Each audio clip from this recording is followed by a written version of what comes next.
What we do here is go back.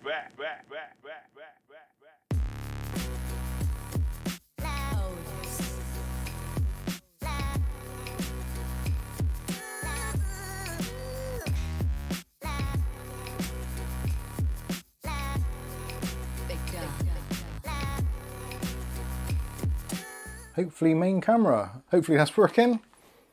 Looks like it might be. Good evening everyone, Mike here, Mike's Unboxing Reviews and How To. It is Saturday the, 4th of June, 2022. June already. Bloody hell, what has happened to this year? It's flown by again, much like it did last year and the year before. Absolutely bizarre how time is flying. I can't believe it's June. And it still feels like winter outside. At least it does now, the sun's gone down and it's pretty windy. I actually got the windows open because it's quite humid in here today, so if you can hear any rustling around, that is the cats and other things outside, so I do apologise in advance for that, but it's bloody hot in here. Rather warm. Although, it's slightly cool in the new Mike's Unboxing polo shirts, which will be available shortly. We have already sent out some to patrons that are donating on a certain level, and also some of you that have either got direct debit set up or are donating in other ways, so you may well have had yours in the post already, possibly even today. So if you have, thank you very much for your support, and hopefully the polo shirt is a small token of our gratitude for your supporting the channel and letting us do the things we do here on a regular basis. So today we're going to be talking about, as per usual, budget PC stuff, which seems to be the common theme these days. We've got an Intel 12100 on the desk, which is what I've purchased this week. Quickly I should say thank you to Lucky Man for a £5 super chat. Where's my mouse? There he is. It says, thanks Mike and Kath for the gift I received today for the clothes. Lucky Man Fund. You're very welcome. Very welcome. And thank you for your donations and support on Patreon. It's much appreciated. And the extra £5 makes it even better. Thank you very much. So yes, budget builds. It seems that Intel are now starting to have, I wouldn't say the upper hand. I think that's pushing things a little bit too far, but there certainly is becoming a more compelling reason to go with an Intel budget build if you are looking at building a PC at this particular time. It does appear that AMD have kind of lost their track a little bit if you're looking, especially on the new market. If you're buying a brand new system or you're building a brand new budget PC, it's definitely worth looking at the Intel 12100. Now I've had this actually up and running. We've done a couple of videos already this week on this processor and this motherboard, which was an absolute bargain. This motherboard is a crazy motherboard. It actually costs originally, I think it was somewhere in the region of about £230. Some absolutely ridiculous price for what it is. But that is Intel at the moment in general. This board managed to pick up, just having a quick troll through eBay and actually found it, and it was marked up as £80, and it just showed a picture of the box. And there was no blurb other than the kind of the stuff off the website. So I just asked them, is everything okay? Is it all there? Does it work, etc.? They're like, yeah, no problem at all. So I was like, sweet, £80, sign me up. I'll have one of those. Thinking that I could pair this with a 10100 now, and then maybe move over to a higher end processor later, because this obviously is going to take anything up to a 12900K, which would be awesome. Kath's put me in the dark for some reason. Nobody puts baby in the dark. Ugly Bob with 20 UK pounds. Thank you, Bob. Says, thank you for the polo shirt received today. The tablet wasn't half bad too. Happy days. Thank you very much, Bob. You don't need to super chat for that. You can just say thank you. You've now paid for the polo shirt again. Thank you very much. Jason Wood says, has Mike been good, Kath? No, that very rarely happens. Did I actually click on that? I didn't, did I? That's bad. I should do that. There you go. That worked. Nobody likes a good boy. No, it's got to be a bad boy. So anyway, the story continues. So yeah, picked up a motherboard, £80, which I thought at the time was pretty good because you couldn't buy one new for less than somewhere in the region of about 150 to 180 is about the cheapest I could find them. Not that I actually wanted one, because really it's a high-end board, more than what I needed. I just wanted a budget board to go with my budget CPU. So £80, I'm thinking, well, I could spend about 60 or 70 pounds on H610, which is going to be brand spanking new, is going to be kind of okay for this kind of processor, but if we move up to more cores, more threads, it's going to start struggling. So I figured spend an extra, I don't know, £30 or so is going to get me something which is going to be a decent platform. So the board arrived, and essentially it arrived kind of, well, I'll show you. It arrived like this. So there was an I/O shield in there, which is still there. It is a removable I/O shield, which is never a nice thing to see, but it's nice the fact it is actually physically there. That is good. But other than that, and the actual motherboard itself, there was kind of nothing there at all. And the board itself is pretty stunning. I will grab this out now so you can have a look-see. Actually, I've just realised I've left a drive attached to it. That wasn't included. That was I've actually put that on there myself. So this is the ASUS Z690-P Prime Wi-Fi D4. Crazy names these days for motherboards, really is. But it's got absolute ton of heat sinks on it, as you can see. So you've got a massive heat sink over the chipset there, the Z690. I want to say Z690, but I'm not. I'm going to say Z690. Another M.2 cooling slab there, nice big thick one. Shame there wasn't more of those really, because that actually does fit in multiple locations on the board. So you can put it there or you can put it there. I have actually removed it and put it there whilst testing the board, so that was all good. Not one for the middle, unfortunately. But it didn't come with anything else. That was literally it. Yes, Kath? Chris, tackle. Chris? Chris Tackle says, get off the live, get over to Page Park, get stuck in Liz's rave. Chris, no. I refuse to go. Page Park is our local park actually near us, so well done, Chris. I think Chris knows where we are roughly. Yeah, they're having a proper rave up over at Page Park to celebrate Queen's birthday or whatever is going on over. What is it? Is it her birthday or is it her reign of being on the throne or something? See, most people should be moaning at the Queen for being on the throne for 70 years. I get moaned at if I'm on the throne for more than 15 minutes when somebody wants to use the bathroom.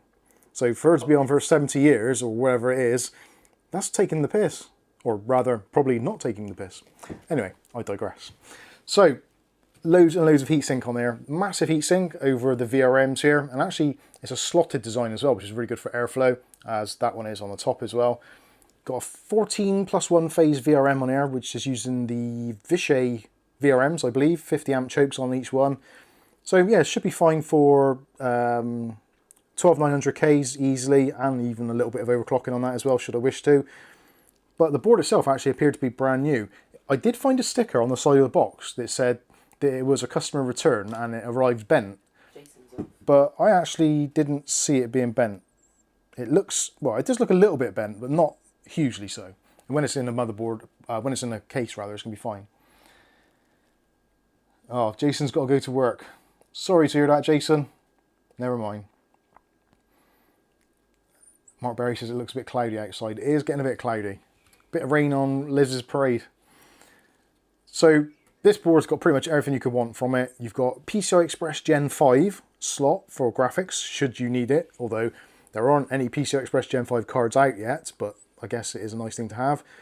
Directly below that, there is another PCI Express times 16 size slot, but that is only going to be a Gen 3 slot, so that's times 4. Gen 3 times 4, that's a Gen 3 times 4, that's a Gen 3 times 4. You've obviously got 3 M.2s, so you've got a PCI Express Gen 4, Gen 3 and Gen 3. those two, Gen 3 and Gen 4, will only take NVMe drives. This bottom slot takes NVMe or SSDs, which is what I've got on there at the moment, a 512 SSD. 4 ports for SATA, should you want to use SATA, and none of those ports get taken away if you start populating PCI Express, so plenty of lanes to be divvied up through the system. You've got the USB 3 headers, one there, so you can have 4 of those, which is really cool. You've obviously got Type-C connection as well, should you want to use it. So pretty much everything you could possibly want on here. I think it's even got 2.5 gigabit Ethernet. I'm not entirely sure, but I think it has. And the back's actually got a ton of stuff as well. Not a great deal of USB ports, which is a little bit saddening, but these days, I suppose, if you're using USBs, what are you going to use? Keyboard, mouse, maybe headset, probably, I don't know, maybe a microphone. So there's 4. There's 6 on there anyway, if you include the Type-C. So not the end of the road. Obviously, you've got your front ports as well, and you can always have add-on ports on USB 2 should you wish to. You're not going to need it for USB because you've got, for Wi-Fi rather, because you've got Wi-Fi built in. That's Wi-Fi 6. Decent sound setup. I think it's using Realtek's ALC 1220 chipset, I think. I must look into that. I've not found out completely. I think it is 2.5 gigabit Ethernet, so that'd be awesome. HDMI and DisplayPort built in. So if you're using a processor with built-in graphics, which this currently has, 12100, and I was actually really surprised. I fired this up and I thought, I'm used to what AMD's onboard graphics is like. I've used a lot of them, like from the 3000G, the 2200G, the 220GE, 3200, 3400, 5600G. What was the other one? There's bound to be another one. I've used quite a lot with onboard processor, onboard graphics, let's say. So Vega 3, Vega 7, Vega 8, etc. This has got Intel 730, which I think is the new XE stuff. I'm not entirely sure. I'm not well up on it, I'll be honest with you. I need to catch up and learn about this. But actually, I installed Wreckfest and CSGO. I think that's where I stopped temporarily when I was testing. But weirdly, CSGO ran really nicely. And actually, Wreckfest. I was playing Wreckfest, 1080p. Was it medium or low? Can't remember if it was medium or low. One of the two. It looked really nice anyway, and it played really smoothly. With onboard graphics from Intel. And I was really surprised, because that is something which I've never experienced before. Normally, Intel onboard graphics is essentially useless. It's fine for maybe watching a movie, internet browsing, word processing, that kind of stuff. Gaming-wise, you're kind of limited to maybe some of the Windows Store games and probably things like, oh God, what's the one with the zombies? Plants vs. Zombies, that's the one. The clues in the title. So things like that is fine for. But this actually surprised me. 3D gaming for relatively decent titles is actually a possibility with a 10100, which I would have never thought in a million years. So yeah, actually did surprise me, which led me to think that there actually is a little bit of value in Intel's budget platform now. So obviously you don't need to buy a board like this. You really don't. And actually over the week, a few people have been posting, a few deals have been coming out for B660 motherboards, which have been in the kind of 60 to 80 pounds mark, which is about 20 to 30 pounds cheaper than what we've normally been seeing them. So definitely there is something happening. I've got to scrunch this a minute, hang on. Hang on a moment. Oh, bloody hell. Something I've noticed about this board is the pins and the solder on the back is really super sharp. It's going to get to a point where you're going to have to wear gardening gloves. I have to borrow some of my calves. So anyway, there was the board. I managed to get it because I actually returned to the seller and I said, look, is there meant to be other stuff with this, such as the Wi-Fi antenna, the M.2 mounting screws, obviously SATA cables, instruction guide, installation CD, all that kind of stuff.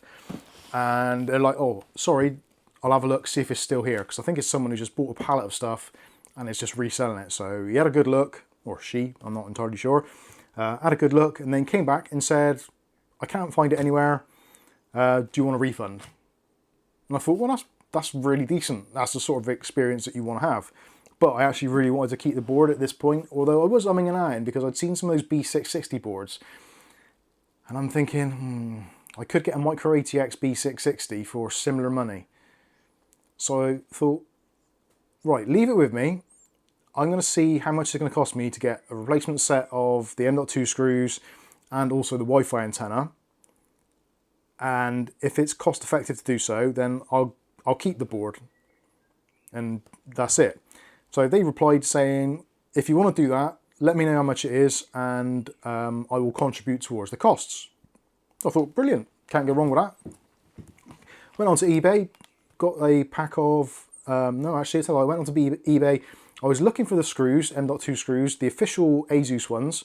I couldn't find the part number for, so I actually got into contact with ASUS customer support in the UK, which is an absolute hellish task to do.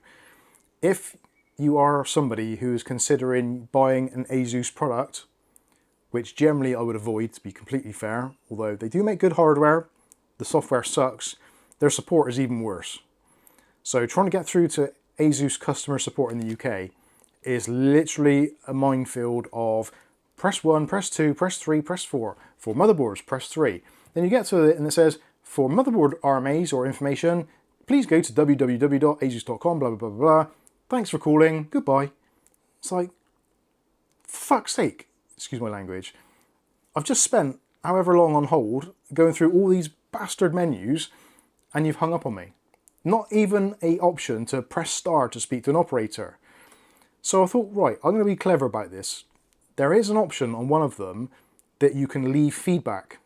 So I went through all the things, went through completely the wrong channels, and then it said press star or press 5 to leave feedback or to do a quick interview. So like, okay, fine, I'll do that.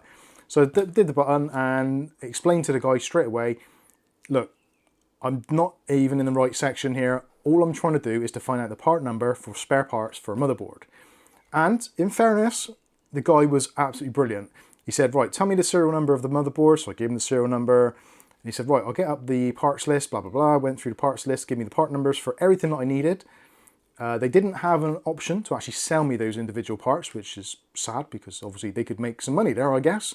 But they're not interested in selling spare parts in the UK, it seems. So if you're considering getting an ASUS motherboard and you're considering that you might get a used board or a second-hand board, if you're trying to get parts for it after, you are going to have to go through your second-hand routes or your eBays, your Amazons, AliExpress, that kind of stuff. You're not going to be able to buy it from ASUS directly.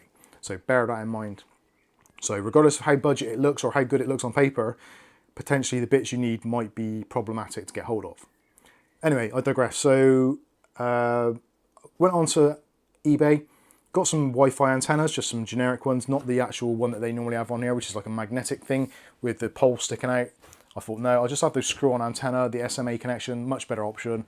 So I actually bought 4 of them from China, which I think come to about £8 or £9. Then the M.2 screws, I managed to get the part number that ASUS provided me on amazon.co.uk, and I think it was about £6 for a set of 24. So you get 4 pillars large, 4 pillars small, some plastic washers, the M.2 screws themselves, and I think again that was about £6 or £7. So about 15 quid all in. So I replied to the seller and said, look, I can get it from China from about £10, or if I buy it from UK sellers, I can probably get it for about £15. And God bless the seller, genuinely, like, amazing, thank you. They said, well, how about we give you a £30 refund for your time in trouble? It's like, God, thank you. I wasn't expecting it at all. And it just goes to show that one good turn can deserve another. Because this week I actually sold a PC below what I basically cost me to somebody because they were buying it for their daughter for their birthday. So it's like, okay, I'll take a bit of a hit on it. But then taking that little hit then provided me with this. So I manifested a bargain out of being trying to be a nicer person. So you may find that that might work for you. It worked for me in surprising ways.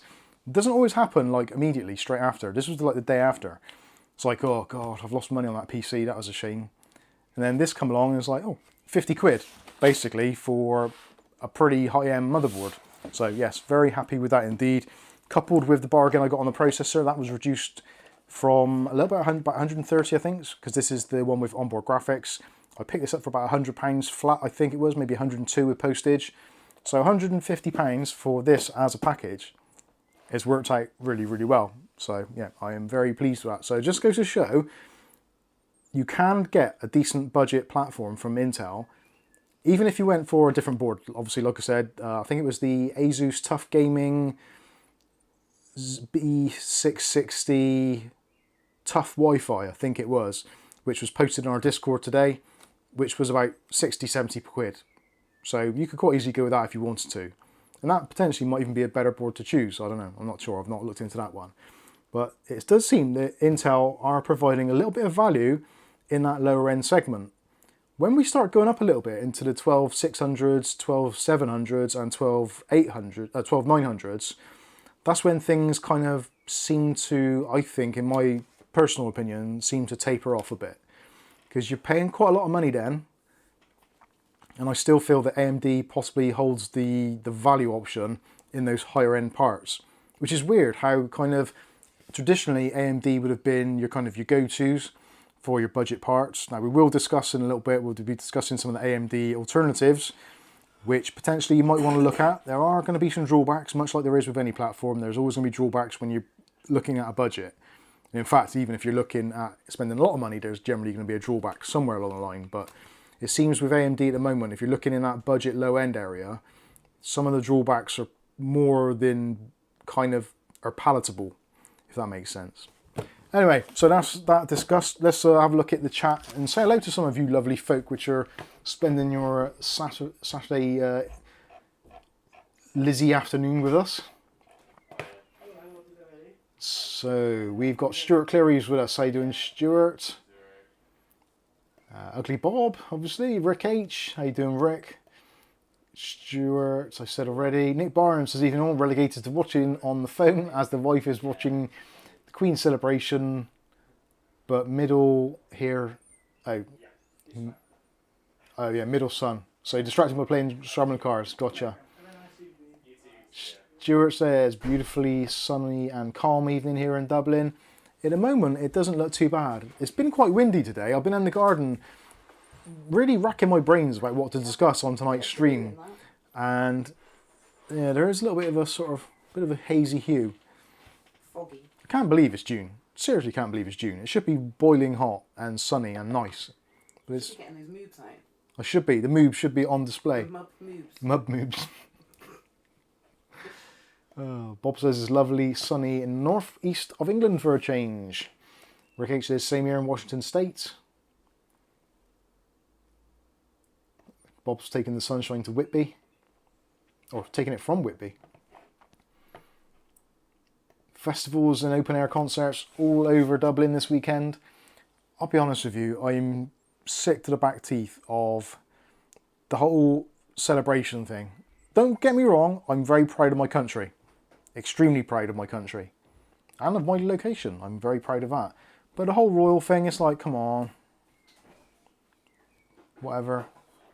In a time of extreme austerity, should we be spending that amount of money on a couple of bank holidays? I don't know. We're all going to end up paying for it somehow along the line, I guess. But anyway, I digress. What else have we got here? So, Lucky Man says, oh my god, am I the only one who's had a drink? I expect most of you had a drink. If not, I would suggest having a drink. It makes this much more easier to manage and to deal with. Antonio says, good evening. How you doing, Antonio? What else I missed? There's Cav. Old Man Withers says, anyone else running 12th gen already? That's an interesting question, actually. Let us know in the comments. I'd be interested to see who out there is actually running 12th gen. Judging by the popularity of the videos, when we did our first 12th gen video, which I think was the, what was it, the MSI B660? I can't remember which model it was now. It wasn't a Tomahawk. Was it a Torpedo? Or Bazooka? Bazooka Wi-Fi. That was what we did. And when that came out, the views were absolutely horrendous. But I've noticed recently there's been a definite upward trend in 12th gen stuff in general. Not just from our channel, looking at other people's channels, you can see where the views are starting to creep up. So I think 12th gen has got to the point now where people have got the kind of the wind of what AMD are putting out on the market at the moment, which to be honest with you isn't great. Some of it is okay. I think the days of the 3000 series where we had the 3100, the 3300X, we had the 3600, and then you had the 37, 38, and 39, and the 3950, I suppose you could claim in there as well. I think that was AMD's golden era. I really do. And I think that whole spectrum of products, from the humble 3100, which was a great little processor, it really was, and judging by the feedback we got from the videos we made on that and from some of the budget builds we did back then, the 3100 was super popular. And it's a real shame that that has been replaced with something, well, it hasn't really been replaced, but it's kind of been superseded by the 4100, which is kind of a backward step in pretty much every direction other than price, which is really, really kind of like, it makes it hard to kind of stay with that AMD ecosystem. If you've got a motherboard or you've picked up a cheap motherboard, then it's great. It really is. It's a good option. And for the money, it's okay. But after sampling what the 12100 can do with a 4-core 8-thread, just doing things like Cinebench, it rips through it. It really does. The single core performance is stunning. It is genuinely stunning. And I think the single core performance on that is something similar to like the Ryzen 7 5800 or somewhere around that sort of mark. So the single thread performance for a budget chip is off the scale. It really is. Anyway, I'm digressing again. Jason Woods with this says hello. Welly Bob's in, says fine evening, hello all. Hello Welly Bob. William Bodie, morning to you all. How you doing, William Bodie? I don't know if I said hello to William Bodie, sorry. If Kath didn't say hello to you, William, I will spank her vigorously later. She smiled then. Nicholas Barlow says good evening everyone. How you doing, Nicholas? We're Lucky Man. Dutch Jan's with us. How you doing, Dutch Jan? Ashley Strachan. No, I didn't, sorry William. Good evening, Rum and new monitor on the go. Good work, Mr. Strachan. Sounded like, what's her name from bloody Holby City then? Connie Beauchamp. Mr. Strachan! For those of you that don't know Casualty or Holby, I do apologise. I shouldn't really. I should have erased that from my brain. Chris Tackle says, evening guys. Jason Woods says, busy, only got 10 minutes, thought I would say hi. Put it on fast forward. I know you can't, it's live stream. Lucky Man says, is it me or do we have lag? We shouldn't have. He was playing it twice. Just mute the other window but keep it going twice. Yeah. Where are we? Actually, the lag is something which we should actually discuss very, very quickly. I'll quickly do that. Some of you may have seen it already on the Patreon, and also if you're a member, possibly that might have been gone out already. The Q-Link, the QNAP 1105T hub, has that gone out yet? Or is that about to go out, I think, isn't it? It's gone out to patrons, hasn't it? Just checking with the boss here. Sure it's gone, or it's about to go out to members, isn't it? I think that today the Switch is... Oh yeah, the Switch, yeah. Is that the one? 1105T. QNAP, 5-port. ASUS still run. No. Yeah, the other one would definitely have gone out there. Right. Anyway, I digress. So there is going to be a video coming out very shortly on QNAP's 1105T, which is a 5-port switch, 2.5 gigabit switch. Now, in my testing, it was running flawlessly, absolutely flawlessly. Since the test, there has been a few quirks with it, which appears there is a batch issue with some models in some regions. So I have actually put, I think, in the pinned comment to the top of the video, because obviously the video's been made, so it's hard to go in and re-look at it. It still is the best value 5-port 2.5 gigabit hub on the market by actually a large margin at the moment. But it does seem that some models may exhibit problems with dropping packets or just randomly locking up a port, which is what appeared to be happening with mine. So I reached out to QNAP and they were really good about it, and they said basically we'll RMA it straight away, it's not a problem. I didn't get to go through the usual channels. like through my contacts with them. I went through their web portal, signed in through my NAS and all that kind of stuff, raised an RMA, and they're absolutely fine. There wasn't like a ton of questions. It was literally serial number, where did you buy it, when did you buy it. They didn't want to see a receipt or anything. It was absolutely fine. So they immediately said, yes, we'll RMA that. I could have done that option, but because we bought it from Amazon, I thought, well, it's easier to do it with Amazon because I can box it up and they'll collect it from here, because you can do that on Amazon. They will actually collect returns from your house if you choose one of the options lower down. So I boxed it up and sent it back. I am going to get another one in about a month's time to see if it is a batch issue or whether it's an ongoing problem or whatever. So I did say in the post on the video that I will keep people in the loop. So I think I've got to update it because they only collected, no, they're collecting it on Monday.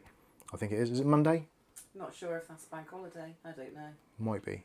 They'll be collecting it Monday or Tuesday. So currently it is still actually here, but it is due to go back. So whether or not there is a batch issue, the ones that were from Amazon are from QNAP UK directly, so not through a third-party seller or anything. So I'm not entirely sure what the deal is there.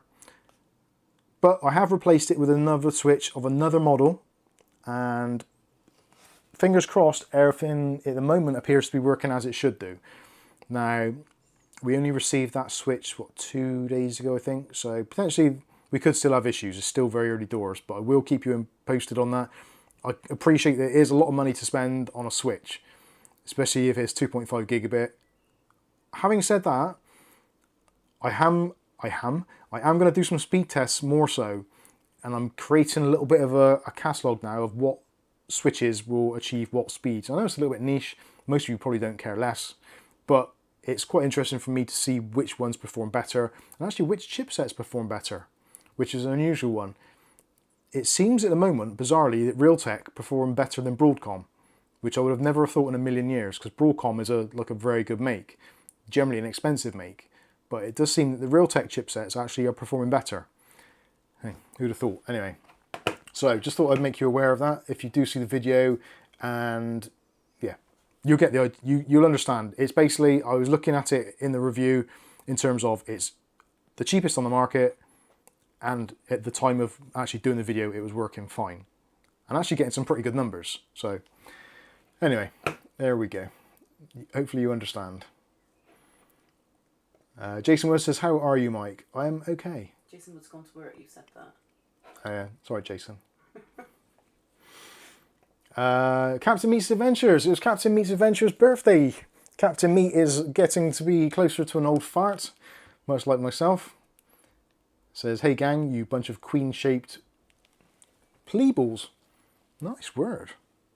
I had to double check that one.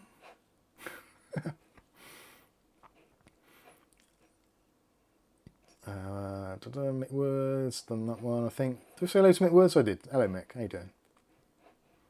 I'm going to quickly scroll through this. We've got some other things to unbox as well. Kind of going to go with the flow a little bit tonight, see what you guys are interested in, see what you're not. I've got a couple of things which we can unbox and we can talk about. Whether or not you want to be more looking at the prices of budget builds, like AMD versus Intel. We can do some PC part picker kind of listings and stuff, see what they come out like. I don't care. Basically, you're the audience. I'll go along with what you want to do or what seems to be happening. So I've got some things. I've got a keyboard here, which I'm going to show you, which most of you are going to hate. Genuinely going to hate.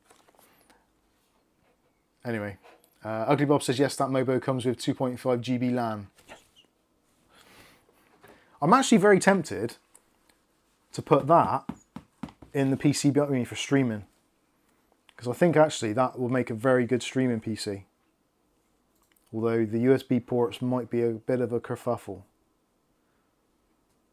But I'm not using any MSI kit on that one behind me. So that would free up that processor to do something else. And actually this is actually ridiculously low powered. For what it does and for the way it powers through things, even doing a Cinebench run, have a guess in the chat how many watts this drew as the package power in that run. Have a guess in the comments. How many watts would you think under Cinebench full load does that processor draw from the motherboard? I was amazed. I genuinely was amazed. Anyway, let's move on. Bob Ross is with us. Bob Ross, isn't that the painter? Paints those clouds. Paints the clouds, yeah. Bob Ross says, I'm so lost on Intel CPUs. AMD generation and naming scheme is so straightforward and easily understood. Well, it was. Since the 3000 series, AMD has got really complicated. Because you've got the 4000 series processors, so you'd think that 3000, 4000, 5000, there would be those kind of little performance bumps. But there's not at all. So the 3000 is generally better than the 4000, and the 5000, depending which one you get, is better than the 3000. Although there are some 5000 series which are actually worse than the 3000 series. Even though the naming convention is kind of doesn't reveal that. A typical example is the 3100 versus the 4100. The 4100 is rubbish in comparison with the 3100, which was cheaper. Yeah, it's bizarre. It is bizarre. Anyway, moving on. Spaz Network says, yo Mike, hope you're doing well. Yeah, not too bad, Spaz. I just built a nice little Plex server with Intel i5 12400 and ASRock B660M Steel Legend. Seems like it will serve me well for a while. Yes, it bloody will. That will last you for ages. The 12400 is a nice little processor. I think really, probably the 12400, maybe the 12600 is kind of the sweet spot for me personally. Captain Meets Adventure says, Mike, what about Mike's unboxing versus zombies? Let's talk and get it done. I love zombies. Not as in love, as in I want to be intimate with them. Well, I do, but I want to be intimate with an axe or a shovel. Or record. Or a record. You shouldn't have made me take them all to the tip. Yeah, I know. That would be good. Yeah, bring on zombie warfare. That's what we want. Tech IQ says, hey Mike, those budget AI Ago fans I got don't make much noise at all at high RPM or low. That's good to hear. Awesome stuff. Hopefully you bought them through our affiliate links. Tech IQ says, I've seen some reviews where some have died, but I've had multiple $30 Corsair fans die too. It's very much luck of the draw. With pretty much everything these days, almost everything is manufactured in either China or Taiwan. And obviously, depending where and how and what they're spending on the process, they can fail. Quite often, some of the Corsair stuff, even though it is more expensive and you're paying for the branding and possibly, arguably, the software support. Actually, Corsair is very much becoming like Synology. So Synology products are very good. Arguably, they're not the best, but the software support is phenomenal. So Corsair products, arguably again, very good, possibly not the best, but software support wise and warranty support wise, very, very good. So you are paying a little bit for that. You're not paying for the product itself, you're paying for that ecosystem. Yes, Kath? They were the PWM ARGB 5-pack for $20 that you wanted me to let you know about as a replacement for the MSI fans in the US. Ah, excellent stuff. Yeah, I did want a link for those so I could get some. Right, the guesses are in. Tech IQ says 40 watts. That's a little bit low. Misra says under, or it's less than 60 watts. Stuart saying 80 watts. Tomo says 60 watts. Lucky Man says 49 watts. Max says 60. Nick Barnes says 35. We've got 58 from Tomo. Colin saying 65. Harry saying 55. William Bodie 35. And Rick H saying 58. Well, kind of some of you have got it right-ish. It was just under 60 watts, so 60 watts dropping to 59 point something, which I thought was absolutely phenomenal, considering what it's doing, and I was using the onboard graphics as well, which is clearly drawing some amount of power as well, and it was flying through it. Tech IQ will send a link in Discord. Oh, thanks Tech IQ, that's awesome. And Nick Barnes has asked a question. Nick Barnes has asked a question. Dying a bit, I think. Tech IQ saying, so true, the 3300X is an amazing chip and the 5500 is horrible. Now actually I would disagree with that, because I actually just sold a PC this week with the 5500 and it worked really well. Benchmarked pretty much about the same as the 3600 and cost less. So I wouldn't really say it was horrible. The PCI Express Gen 3 being Gen 3 is, yeah, kind of is what it is, but there you go. But I wouldn't say it was horrible. I would say it lacks some features, or is lacking a feature. So I have. Welly Bob says the camera's hunting now and again. Probably is. That'll be that flashing thing behind your ear. Is it the flashing light? That's one reason why I should change the motherboard, because I've got a flashing light. That green light, that's the activity light for the network. I can't do much about that. I'll put a black sticker over it, that might do it. Matthew Day says, on a good board with the power unlocked, it could push more. Yeah, that'd be interesting to see if it will push more, because it's getting really good numbers anyway. It was basically getting the same numbers, I think. I've got to try and think now, because I've seen so many numbers in my head recently. The 12100, what did it score? No, I can't recall. It was good at the time, because I did it and I was like, oh, blimey, that's pretty good. TechIQ says the 12400 is 5600X performance. Max is with us, says hi Max. TechIQ sending zombie kisses, thanks for those. Nick Barnes says, question, daughter's PC is A320 MSI motherboard with R3 1200. Second-hand CPUs, expensive. Thought get an R3 4100 as good price, but motherboard doesn't support. Would it be worth looking to change to Intel? That's a tough one. If you've already got the motherboard, I would say look out for something like a second-hand 3100, even a 3600, depending on what you're looking at spending. If you're looking at spending under £100 for Ryzen at the moment, you could probably go to... Actually, Ryzen 5 2600 would probably come into that category quite easily and would give you a decent amount of extra cores and threads and a decent performance bump. And you probably pick one of those up for about £80, maybe even less. Ashley. Matthew Day says zombies shamble slowly, always catch up with the hero. They do, don't they?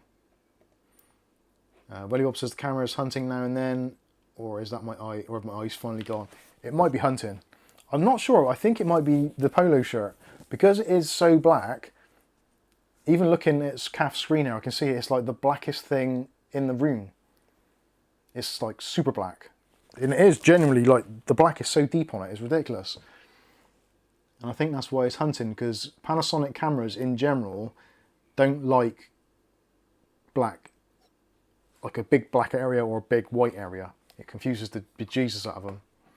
Might have to get CAF to press on my head on the camera. It's on there. No, but the second area.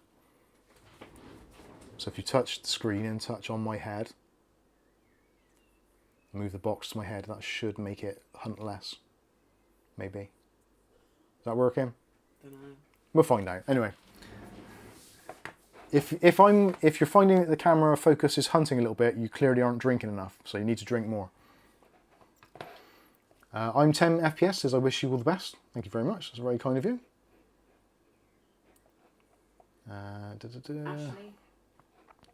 Ashley, my Wi-Fi is crap. I got a house with walls that were designed for nuclear explosions.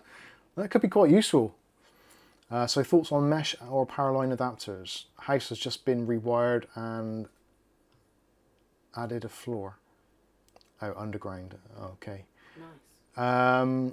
Personally, I would say your best bet is to get a Wi-Fi mesh, but hardwire it as well. So then you get the benefits of access points in all the areas, but you also get the wired backhaul, which is really important. That's what we've done in this house. So we've got the Tytronics mesh system. So there's a mesh unit in the front room, there's a mesh unit in George's room at the very back of the house, and there's one in Angel's room, which is directly above us. So it's like a triangle. So then the signal extends out into the driveway, out into the back garden, which is quite a long back garden. And height-wise, it makes no difference, although we have got access to the loft now, so potentially it's going to work in there as well.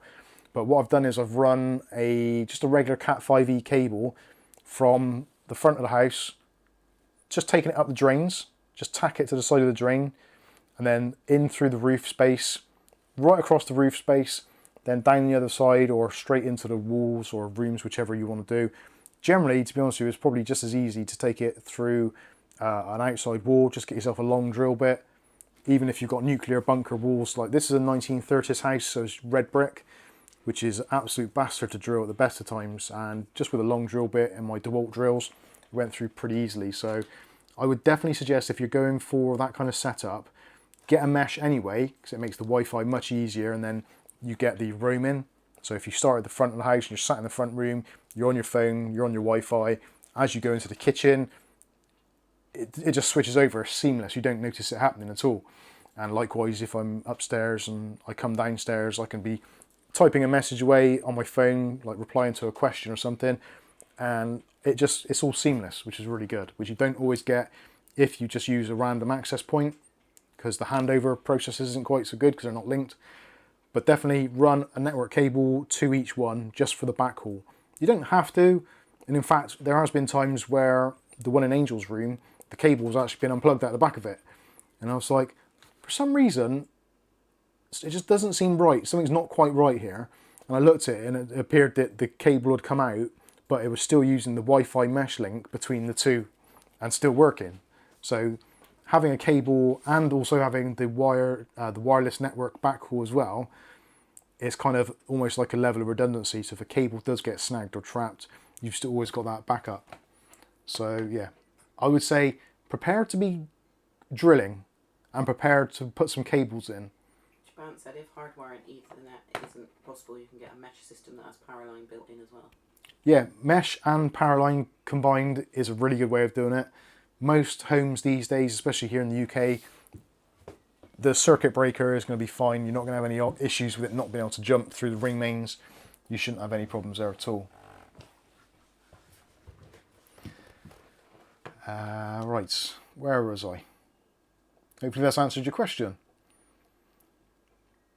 I've missed those now. GRGXR says sold my 3600 on Marketplace for 100 quid.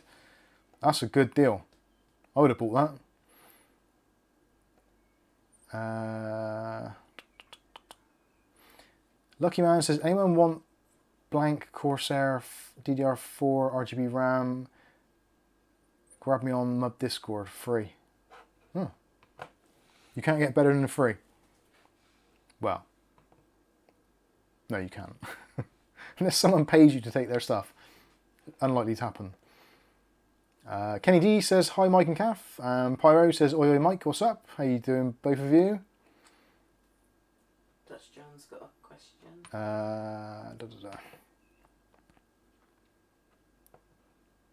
Dutch Jan, question, how do I flash the second BIOS on a dual BIOS motherboard? You don't, it's done for you. So most motherboards, at least of modern years anyway, the dual BIOS is kind of like a RAID.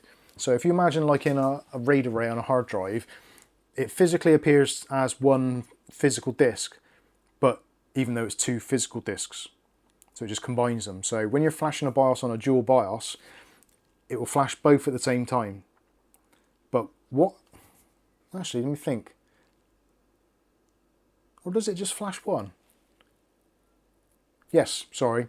It flashes one BIOS when it's flashing, leaving the other BIOS with the old one intact. So if the primary one fails whilst it's doing that flash, effectively it works in the same way as RAID, but it's not an instantaneous thing during the flash process. After it's done a reboot and it's working, it will then copy the good BIOS to the old BIOS, if that makes sense. So yeah, two BIOSes. When it's in flashing mode, it reverts to one. Once that's flashed successfully, it will then transfer that BIOS flash to the other BIOS once it's booted successfully. A couple of times, I think. Is it one time or two times? Or I'm not entirely sure. Some manufacturers might be different. But it flashes one first.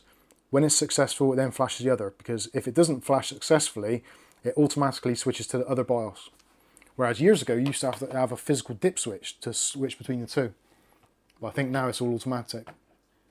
Captain Robia says some gigabyte boards ask you to do it on the second, and BIOS flash on primary, and then you can do the second. Oh, right, okay. That makes sense. Japan one says, yeah, power. Yeah, we said that. Oh, thanks, Kath, for putting that link for the Nova. Those Tender Novas actually are really good. I'm surprised. I thought they were going to be rubbish. They were your best buy of the year when you got them, weren't they? The MW3s. Yeah, they were. They were the best, I would say, of all the things I've ever bought from my entire computing career. There's two things which stand out as being game changers. One of which was my OCZ 240 gig SATA SSD. Changing from hard drive to SSD, that was like, wow, unbelievable. The other one was the Tender Nova Mesh. Very, very easy to set up and basically did everything I needed to and worked very, very well. I was very pleased. And they just go for silly money now. I think I actually sold mine for like 20 or 30 pounds. You can buy them brand new for 60 or less. Chris Tackle's gone. Cheers, Chris Tackle. Parcel man. Is that Parcel Man? Yeah. Was it him this morning? Chris Tackle, did you deliver our parcel today? Was that you? I heard your voice. Ugly Bob says, was struggling with my Wi-Fi upstairs when I first started working from home. Got a mesh system and never regretted it. Got 3 notes around the house. Oh, 3 nodes. Yeah, it was. Nice one. That was parcel for Angel today. No worries, Ashley. Kenny D, is the Ryzen 5 5500 basically an updated 3600 with better productivity performance? The 5500 is, yeah, I guess it kind of is. It's a 3600, but it lacks PCI Express Gen 4 on the PCI Express bus. So it's it's closer to the 2600 in terms of specs, but similar to the 5600 in terms of IPC, or instructions per clock. So it's actually a really nippy processor, but it's kind of slightly hobbled. But realistically, not in so much as the way that you'd use it and go, this feels horrible. Because it actually felt really good. This is a 3600 behind me, and the system I sold this week was a 5500. And to be honest with you, between the two, I could not tell the difference. And in fact, the 5500 felt quicker. Possibly because that one's got a lot more stuff going on it, but regardless, it did feel better. Cheers, Caps.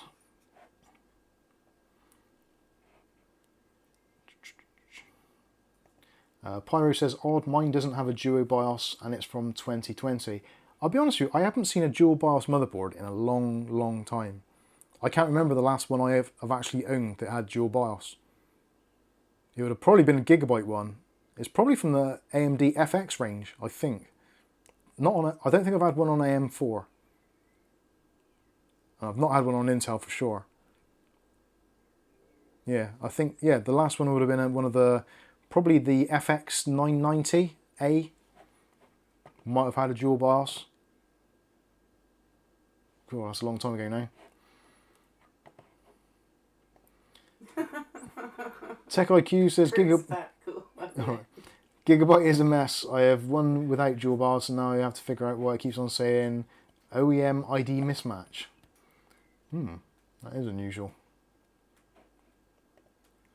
Chris Tackle says, I'm off, guys. Have a great rest of your evening from your favourite parcel man. That'll be your last one. Andre says, good evening, Mike, Kath and everyone. How you doing, Andre?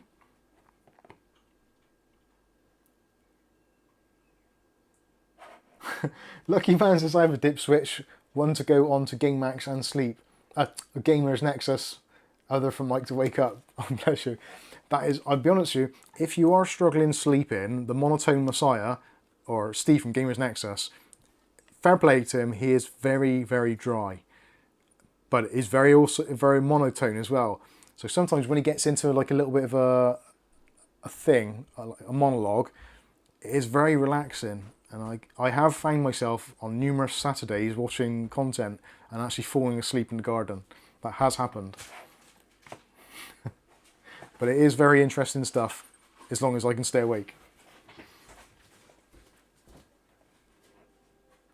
Chris Tackle says, I would have had a chat with you this morning, but joys of having depot closed for 2 days, get crazy amounts of work.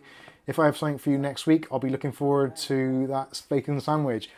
Chris, we will be having, from our friends at Gelid, we'll be getting some new coolers and some fans, and also what we got? We've got another motherboard from CCL's come in. That's going to be, we bought actually another, stupidly, I've got 2 boards coming for this one processor, which is going to make things awkward. Royal Mail, though. So that will be Royal Mail, definitely, yeah. You can have Mike's unboxing pen next time. Yeah, you can have Remind me. I'll leave a Mike's unboxing pen by the door, so when you come, you can have one. But remind me if I don't give it, Mike will be in bed. I will be. I probably will. I'm always in bed. Balong XD says, where do I put the flash drive when I update my BIOS? Because there's no indication in I/O. I'm using MAG B660 Mortar Wi-Fi DDR4. I'm sure it does say on the back. Has anyone else answered that yet? Right, I'll have a quick look. Hang on a second. Captain Robbie says he's got the dual BIOS on his Gigabyte X470. Do you know what? I've never owned. I don't think I have anyway. I've never owned an X470 motherboard. How bizarre. So B660 Mortar Wi-Fi DDR4. Oh God, I'm highlighting too much stuff. Copy. New tab. Paste. And enter. Mortar Wi-Fi. Where's the bloody picture?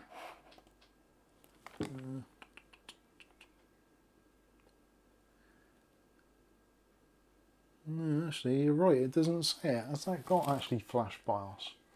It hasn't got a BIOS flash button actually. From what I can see. Sorry, I'm having a close look. I don't think that board actually does have USB flashback BIOS. No, it hasn't. No. But then if it's a B660, there's no real reason why you should have to do that anyway. Because it currently, every single Intel processor that is out supports the default BIOS on every 12th gen motherboard. Unless you've got a B550. But no, if it's the B660M Mortar Wi-Fi DDR4, the main reason why they never bother putting flashback BIOS on there is because there's no need to, because every single processor is supported, and even the ones that are going to be coming out for the next generation will be basically based on the same kind of chip, or basically the same chip. So you're not going to need a BIOS for it, I don't think.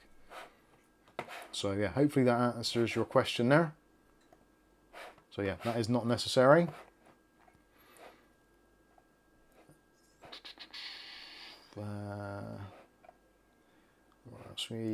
David G's with us.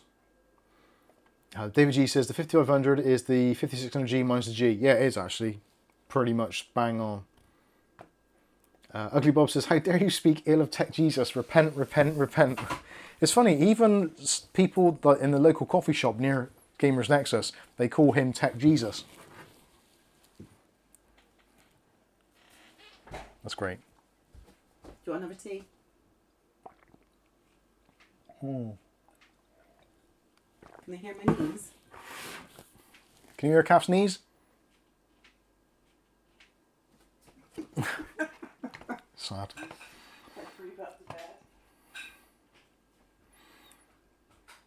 Where we go. Oh, talking of low-end gaming, this week, just to, like, you know me, I've been blessed with being somewhat stupid, and not stupid, just reading the market a little bit and not possibly doing the best thing I could. So some of you know that I bought this ages ago. This is the GeForce GT 1030, which is still in the box, not doing a great deal. So if you're an owner of a 1030, like, come on, even smells new. Actually smells burnt. That does smell burnt, actually. Have I burnt this out? No. Anyway, GT 1030. This is one of the cards that I regret buying. it was fine, and I think I paid 70 or 80 pounds for it. This was at the very, very peak of the graphics shortage, and it was like, I need something. Just anything will do. As long as it's got some form of graphical output, it'll be fine. So I bought it, because it was new, and I thought, well, what's the worst that could happen? It's under warranty, blah, blah, blah.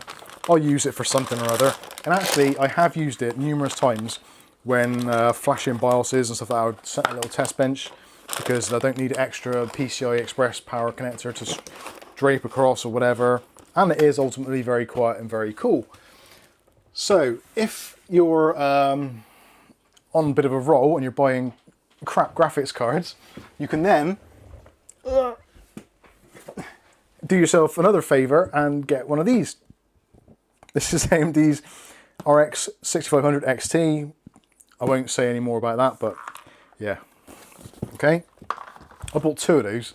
Fortunately, Bob swapped one out, so I didn't have double the pane. I only had single pane, because I had the Pulse version. I bought two of those because I thought these are going to sell like hotcakes. And clearly I missed the boat on those a little bit. To be fair, it's actually not a bad little card, and it still does play games very well. It's just there's some things that it can't do, such as streaming is pointless or impossible. Ray tracing is just ridiculous. It's not overly powerful, and it was expensive at the time. But hey, we've learned our lesson there. Or have we? Have we actually learned our lesson? Or no, have I bought a MSI GeForce GTX 1650 non-super, but it is the OC version. So this is the Ventus XS OC 4GB card, supporting a whole wealth of display ports, HDMI and DVI dual link connections rather. I keep on saying dual layer. I said that in the review as well for some reason. Why did I say dual layer? Idiot. Anyway, this was on Facebook Marketplace, and it was actually a local person, well, relatively local, and it was originally listed for £190 or £250 or something, but the same person listed the same card twice, but they listed it again for £100. So I thought, GTX 1650, £100, that's actually quite intriguing. Mostly for the fact that it doesn't require any PCI Express graphics power. And it's a very compact, quiet card. Now, I didn't actually realise how quiet this card was until I actually used it. So if you're building a media center, which potentially I might be doing, this is all related to a purchase of an Xbox console that I've done. So I'm essentially going to put this up against a Xbox Series S as a kind of a head-to-head challenge on which does which best. This is an ongoing project, but I've been looking for parts for it.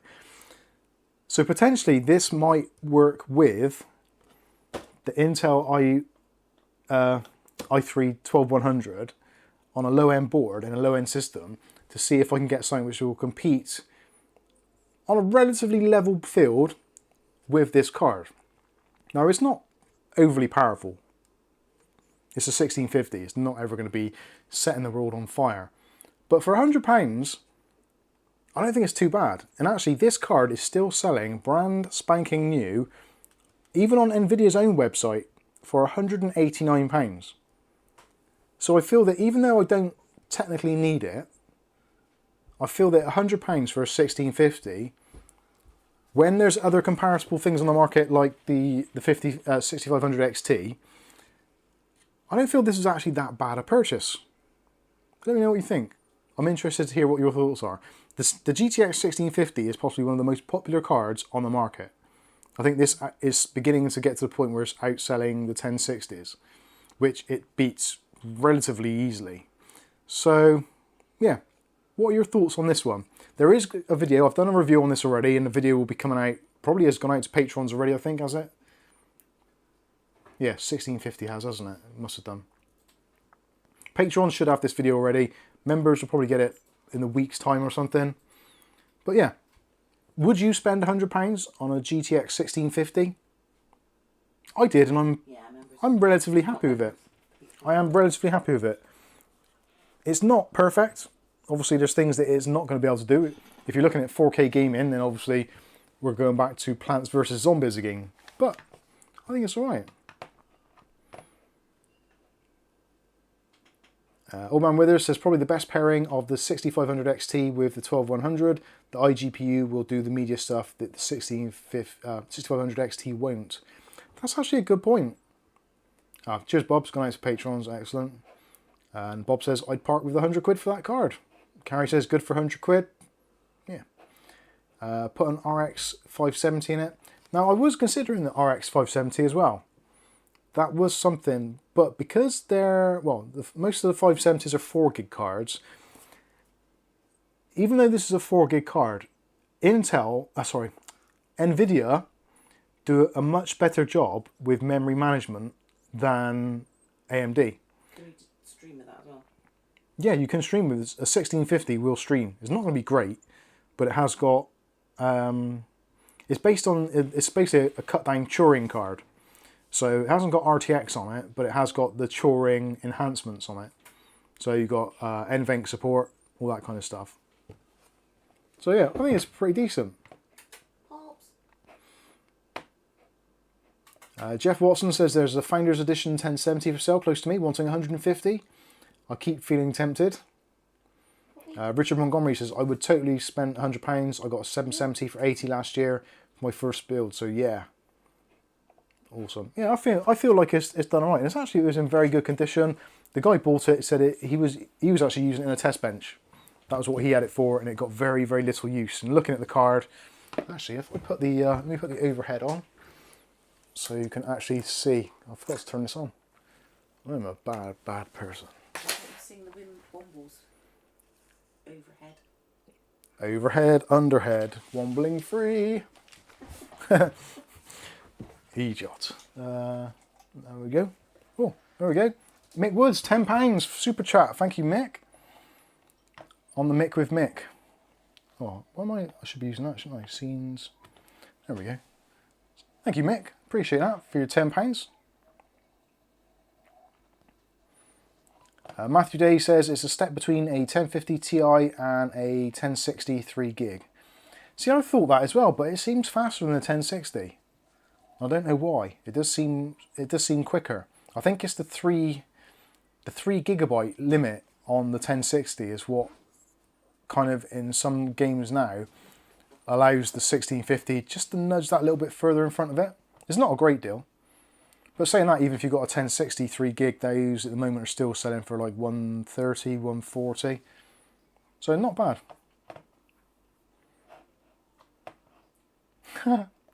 Lucky man. Keep expecting the Queen popping her head out of the balcony at Buckingham Palace shouting, "Shut the F up, I'm trying to sleep." No, she wouldn't say I'm, she'd say one. Yeah, she wouldn't say I'm trying to sleep, she'd say one is trying to sleep, isn't one. One would like to get some kip, wouldn't one? Jeff Watson says, got my daughter a Tough Gaming 1650 for 100 quid a few weeks back, even came boxed. I'm jealous now because I didn't get a box for mine. I'm gutted. Mark Berry says, Thunder and Lightning has started here in Dorset. Yes, bring it on. Same in the South Cotswolds. Well, we're in the foothills of the Cotswolds. So Richie used to tell us all the time. Richie, if you're watching, God bless you. Stop eating custard out of the bottle. Out of the carton. Out of the carton, rather. We used to have a friend who just had a real thing about sugar and couldn't control himself. It was a proper addiction. And there was like these cartons of ambrosia custard, like the plastic ones. Not plastic, you know, like the ones you snip the thing off so you can pour it. And literally, he would just cut it open and just... I think he did cut it right open and lick it out. He did cut the packet open and actually lick out the remnants inside after. He's an animal. And when he was on a diet, he sniffed a muffin so hard, he snorted half of it up his nose. He did actually snort sugar once, because he was on a diet and he wasn't allowed any, and he snorted a muffin and like took the sugar off the top right up his snorter. It was like a lump of cake. Oh dear. There's another super chat from Rick H. Says there's $20. Oh, bless you, Rick. Thank you very much. Says to buy more Intel goodies for us Intel fans. There's something in the back of my mind that tells me that I want an Intel-based video editing machine. But I've got a 3900X. I've also got a 5800X, both of which are more than adequate for video editing tasks. But there's something inside of me which just says that because I use Adobe Premiere, that I should be on an Intel stroke NVIDIA platform. And actually, there is somebody local to us at the moment who's selling a MSI, obviously fave brand, MSI. They're selling a RTX 3080 Trio, and it's not a bad price. It's a lot of money, like the sort of money that I would have spent on buying an entire car. Do you want to say hello, Flame? But it is like, oh God, I would love that, but I can't do it to myself. Say a quick hello. We haven't done that for ages, have you? Ugly Bob says custard is awesome. It is. Flame. Flame. Come here. Look. Graphics card. Look, Flamey.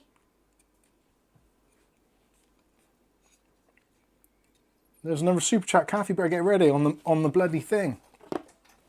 Stuart Cleary's come in with a 20 euros and says, because I saved a fortune by not going out tonight. Well, you haven't. You just cost yourself 20 euros. I hate to think what you would have spent. Rick H says, life is short. Go for it. Life is short. Very much like my polo shirt. William Bodie says, Poppy is here. No, Poppy's outside. She's miserable. Thank you, Stuart. Paolo says, I've snorted a few muffins in my time. Right.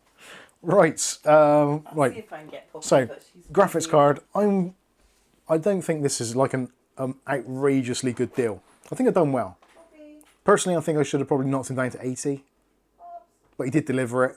Well, did meet at the end of the road, so yeah, it's all good. And it is in very good condition. So there's very little I can complain about there. So anyway, that is very good. Very happy with that. Those are some components to be dealt with over the next week. I'm looking at cases at the moment. Cases are something that I'm really struggling with. Hello, Poppy. How you doing? Here's my little badger. Hey, Badge, don't drink my tea. She's busy outside. She's gone. You going back out? Ugly Bob says my muffin days are over, lol. Avengi says, is that a Ducky 1.2 mini keyboard box I see? No, it's a mini Ducky 1.3 SF. So one of our friends in the kind of the computer industry reached out to us and said that they'd been contacted by overclockers here in the UK, and basically, can you turn around a video really quickly, a review? Now, most of the people that we work with in the kind of industry know that they can pretty much send me a parcel.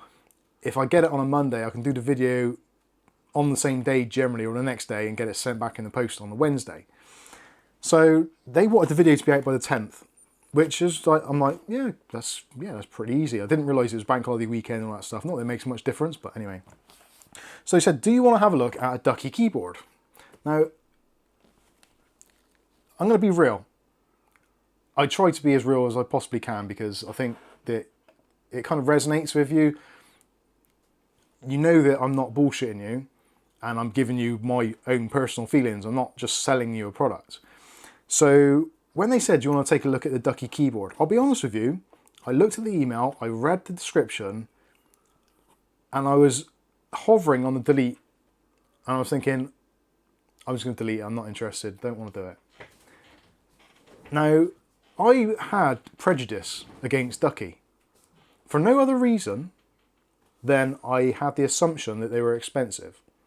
That was my pure thing. And a prejudice is a stupid thing to have, especially when it's unfounded.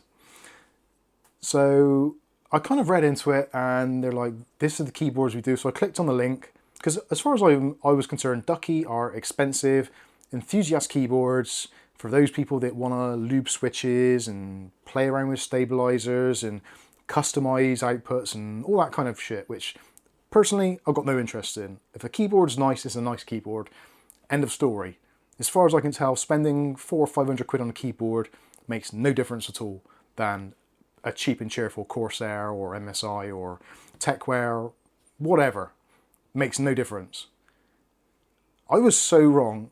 It's unbelievable. I didn't realise how wrong I could be. So, yeah, long story short, they said, pick a keyboard, which one you want to review, and we'll take it from there. So I'm looking around, what is popular in the market? It looks like small keyboards seem to be like 65%, or 10 keyless seem to be the kind of the gamer's choice, which kind of, we do want to appeal to that market a little bit, because we're not all old fogies here. We kind of have videos for a wide audience, kids through to grandparents and kind of everyone in between. So I'm thinking, right, it's a ducky keyboard. There's a certain kind of following for ducky keyboards.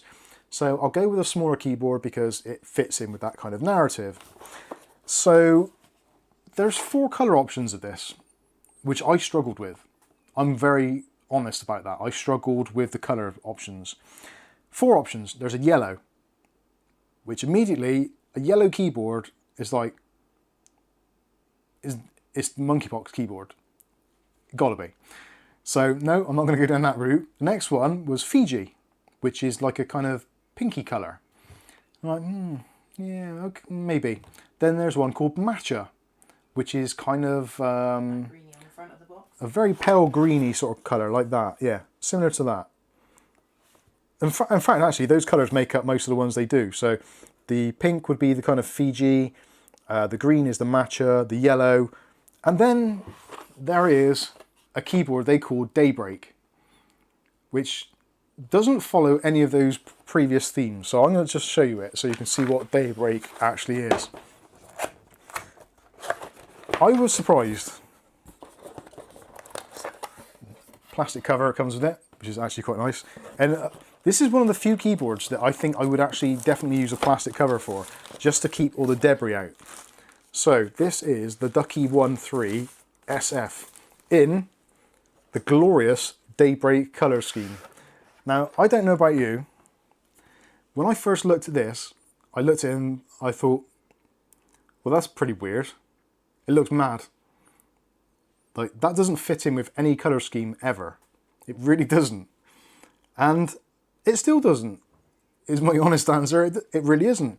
But it seems in the UK, for our layout with the enter key like this and with the 2 and the @ sign, there is going to be a black version of this coming out, which for me personally, I think I would have preferred, because I think that would have tied in nicer with what I plan to do with it. Although, having actually used this keyboard, it's changed my mind of how I feel about keyboards, which I didn't think was possible. We spend a lot of time on our keyboards, clearly. Type in, between the keyboard and your mouse and your monitor, that is your 3 kind of things of input and output. So actually getting a keyboard that works and is nice is a really hard thing to do. So this keyboard is about £120, I think, at the moment in the UK. So 120 quid straight away. That's a lot of money. There's quite a lot of people out here and in the room which would spend that on a processor. Like the 12100 is basically cheaper than this keyboard. The graphics card I bought, this GTX 1650, is cheaper than this keyboard. But You're cheaper than that keyboard. I'm cheaper than that keyboard. Nightly rates available. Who gave you 5p? This is something which, if you've not used a keyboard like this before, and you're used to your Corsair K70s, your MSI GK50s, the Techwear, I can't even think what the model that is now, whatever it is, you've got mechanical switches, you get that. These are mechanical switches as well. They're only Cherry switches. They're the Cherry MX Clear, which are a very quiet switch with a very discreet notch in them. You can hear watch stuff with them typing. You can basically use this. Oh, there's something dirty on it there. You can use this, and it doesn't sound like you're clicking away crazily. It's just like, it's a nice, positive sound to it. I really like the sound of it. that to me sounds like a proper keyboard. And even if you put the legs up, it still sounds the same. Because what they've done is they've got basically you've got a metal top plate underneath these keys. Now the keys you can remove, although another thing which you notice when you buy a decent quality keyboard, the keycaps are super difficult to get off. And in fact, the keycaps and also the switches are all removable. And bizarrely, they give you a bunch of spare keycaps. So if you do want to actually add more yellow to the Daybreak, you also get a USB Type-C removable cable as well, which is awesome. But all of these, noise, a ducky cat puller. So which key should we do? So you get spares, so there's even a round ducky key, which you can use for the escape key or whatever you want to. Got an any key. There's up, down, left, right. There isn't an any key, sadly. There is the backspace. So actually, let's change out the backspace. Let me put the overhead on so you can see what I'm doing there. Although I can't see what I'm doing. So if you want to change out the backspace key, you can probably get it off like that. Or I can come out with a switch. These are not easy to get off.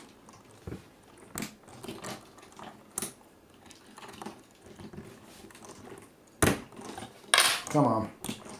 There we go. So you can see there's the stabilizers. It's got yellow stabilizers, which are, they're all pre-lubed as well. So the stabilizers are pre-lubed, which makes a massive difference. The switches themselves aren't so much. Echo sound. Oh, sorry.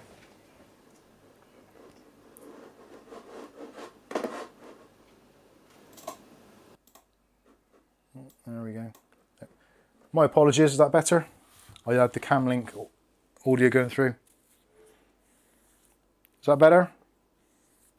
Mike's voice has gone into God mode. Oh dear. Anyway, so there is your delete key. So you can take it off and you can replace it with another delete key. And look at the double shot. So even the keys are just PBT double shot keycaps. So the legends aren't going to wear off. Well, at least it's going to be hard to do. And there we go.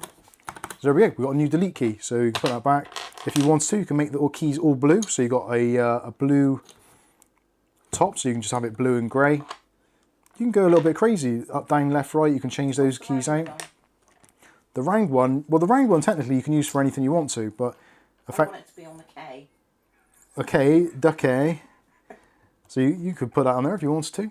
But yeah, it is a bizarre setup. So again, if you want to swap out a switch, so say for instance for your gaming switches, your up, down, left, right, or maybe your AWAS thing, you can just get the switch. Oh, typical. There we go. So you take out the switch. So there is your cherry clear switch. If you want to do any adjustments to it, if you want to lube it, you can take the switch apart. You can buy switch tools basically, which you put it in and you can snap that top off and you can lube the spring in there to make it a little bit quieter. Or you can just put a different switch in there. So you don't have to use these. You can choose, there's cherry reds, blues, blacks, silent red, clear, silvers. Yeah, there's basically something for everybody. And of course, let's say you can change them over, so you don't have to use the same ones. You can use whatever you want to. And it's got a really nice RGB look to it as well, which I will plug in now. Kenny D says cherry clears are a good gaming switch, really fast linear switch. They are nice and they feel bloody great for typing, which I do a lot of, as Kath will attest to. Am I going to plug this in? That's going to be a pain in the bottom. Actually, I'll plug it in there, it'll be right. This is where I run a USBs. I have got a USB hub, which was kindly donated to us by a Skystalker actually, but I never plug it in before I start the stream. So you got on the back there, you got a detachable USB.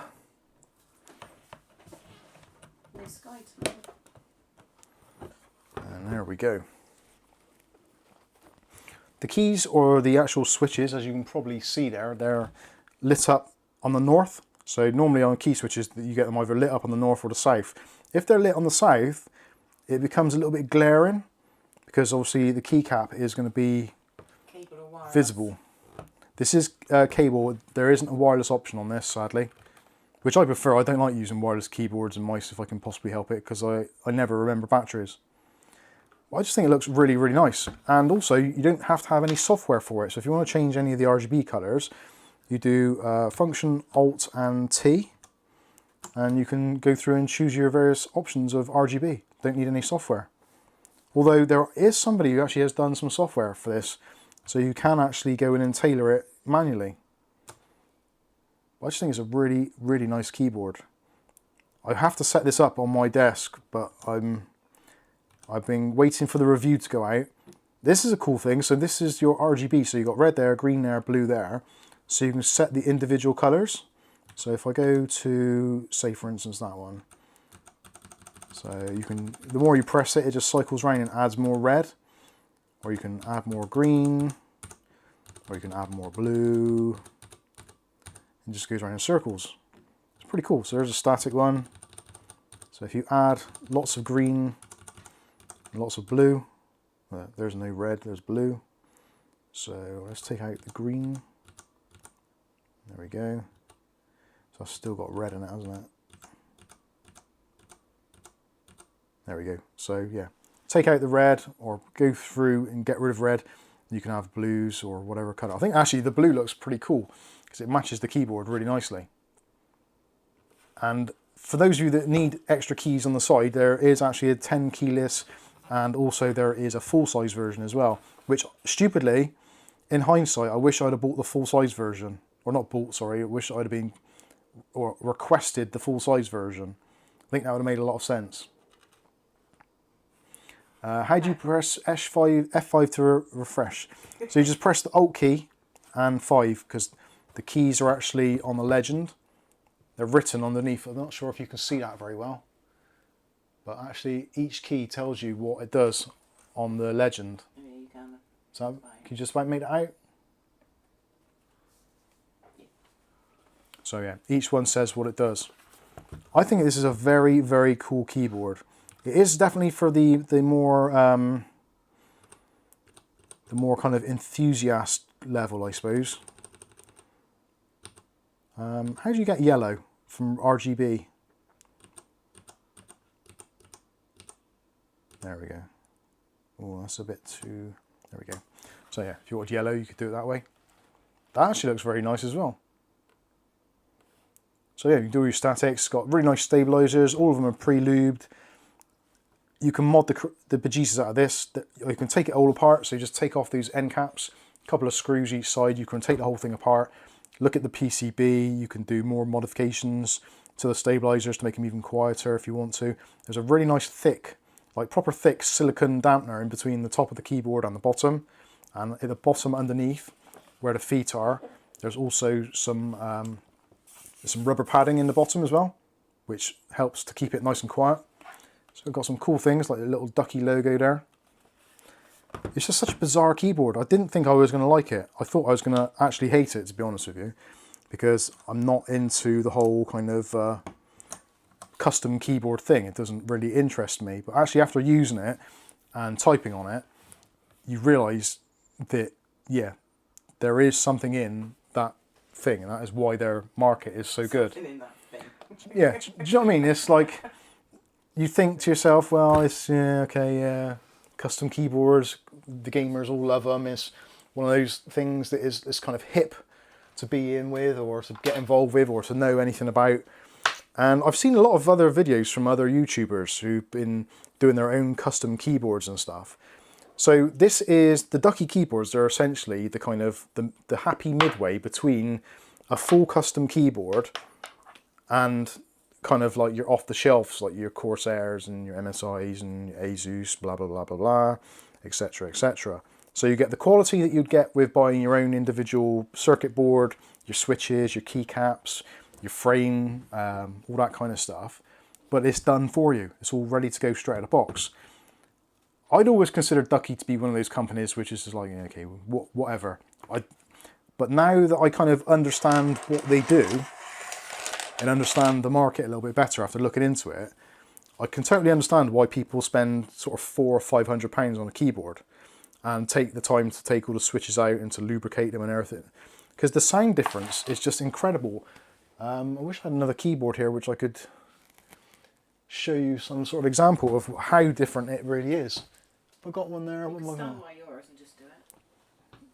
Yeah, but my computer's plugged in. But that's turned off in there. Yeah, turn it on. Yeah, right.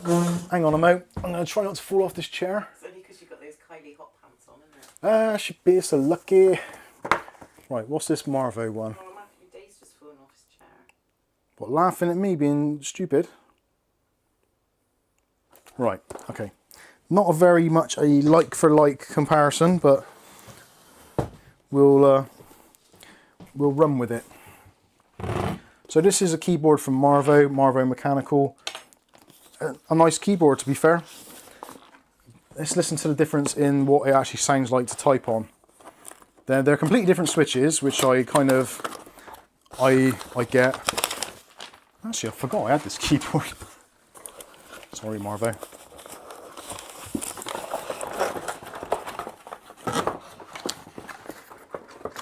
Talk amongst yourselves. Who said check out the arse on that? Oh dear. It's just coincidence that you had a bot in at the same time going, here guys, want everyone, even you, as you stood on that chair and flashed your arm. Oh, excellent. Right.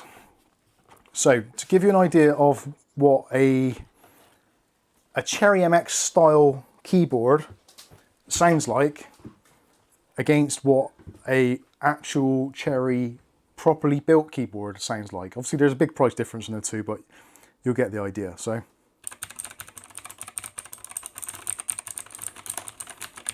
very clicky clacky. Annoying. And listen to the switch.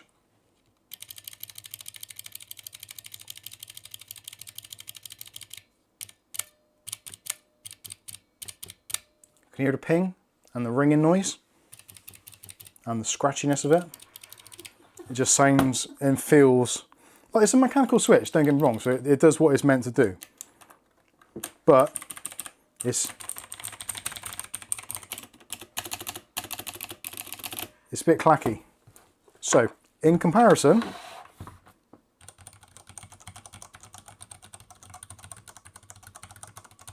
completely different sound to it. If I take one of these off, if it'll come off, these are actually hard. I used to think to myself, like, why do they include keycap pullers when you can just pull them off? But I think that's where I've been going wrong. If you've got a decent quality keyboard, the keycaps shouldn't pull off. So, the switch.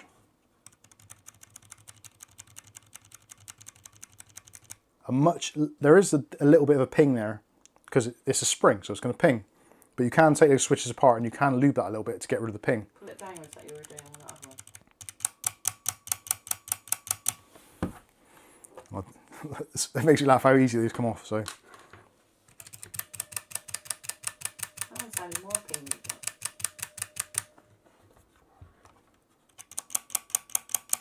it's just a different type of noise, isn't it? That one's higher pitched. That one rings for ages. Bang! So there's more of a thunk to this than what there is to that. Obviously, some people just wear headphones and they couldn't give two tosses what it actually sounds like or what it feels like. But it is the feel of it as well. Because you can, with these, like, it just feels like it's really light.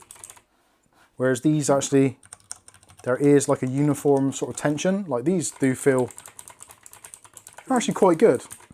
And they are blue switches, so they're going to be a bit noisier. But yeah. It's not an apples to apples comparison, unfortunately, but I'm just trying to highlight what the difference is sound wise.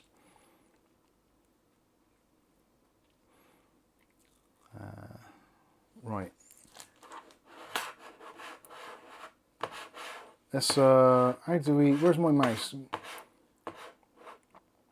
Delete. Do you delete them as well? I haven't yet. Ban them. I did before. Ban. That's a different one.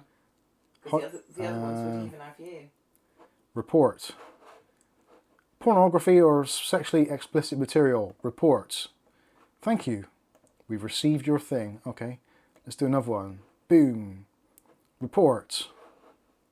Pornography. Reports.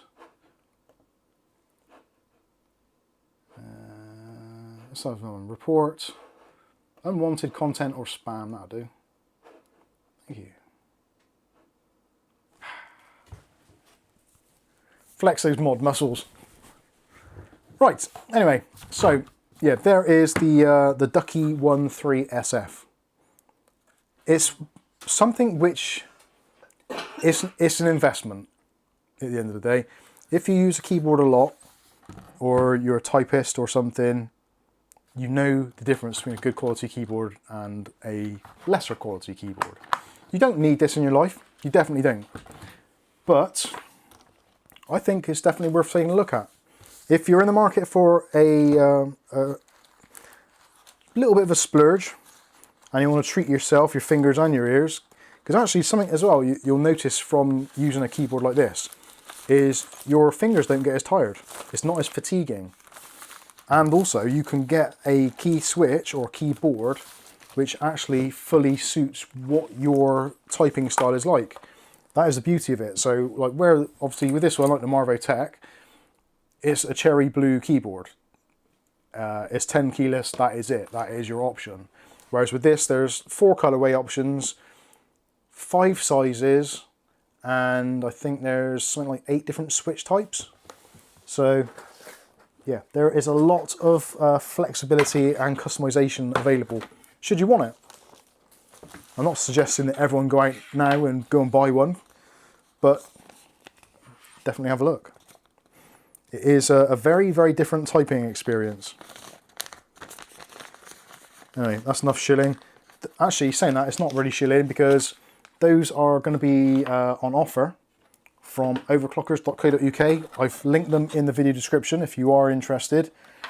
We make no money at all whatsoever, not even a single solitary penny. So if you do decide you want to buy one, it's great, fantastic. You're going to be buying it to please yourself. You're not buying it to help us out or anything like that. That has nothing to do with it whatsoever. So yeah, it's one of those things that I was very hesitant about reviewing it. Very hesitant, in fact, because I just didn't see the point. And I've always seen those sorts of expensive keyboards as being just another nonsense. But genuinely, it is a very, very, it's a very cool experience. So if you want to spend a little bit extra on a keyboard and you want to get something which is good quality, it's worth doing. It's like buying a car.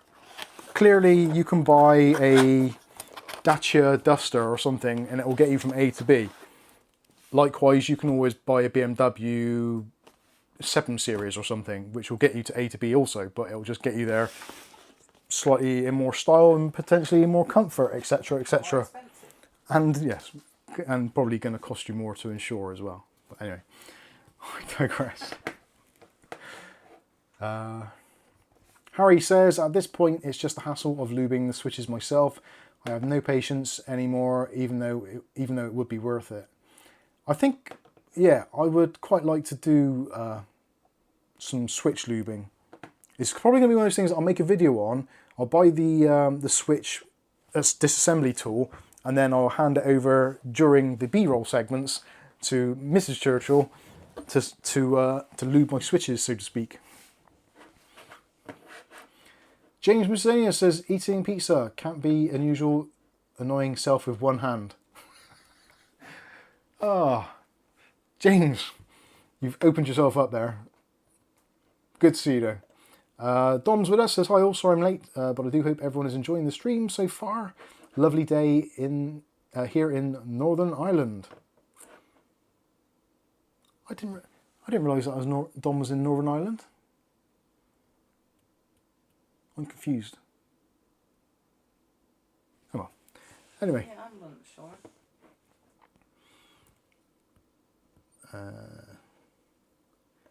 Lucky Man says, I want some Corsair red keys. I've got Corsair K70 in red, which is currently collecting dust up there.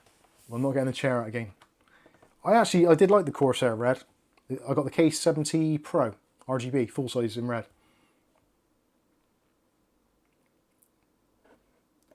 William Bodie says, more likes for this stream, please. Actually, I haven't clicked on like myself yet. I did.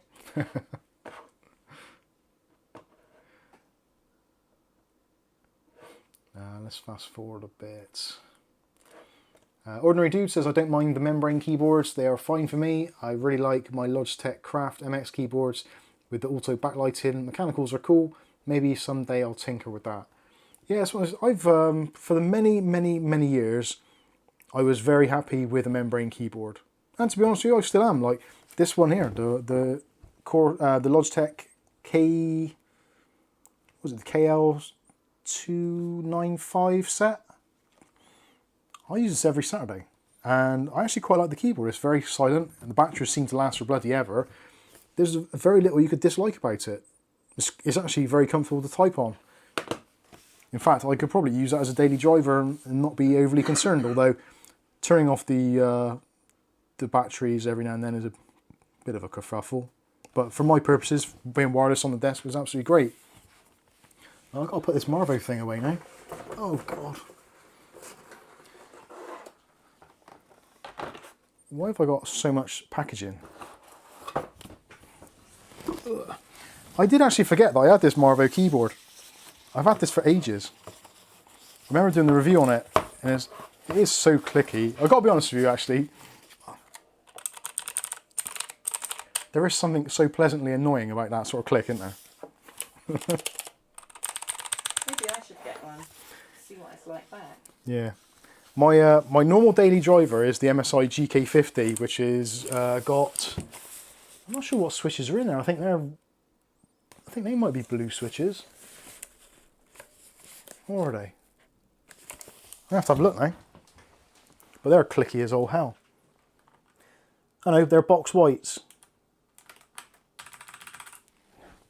Actually, I can get the mic near it. Here's my MSI.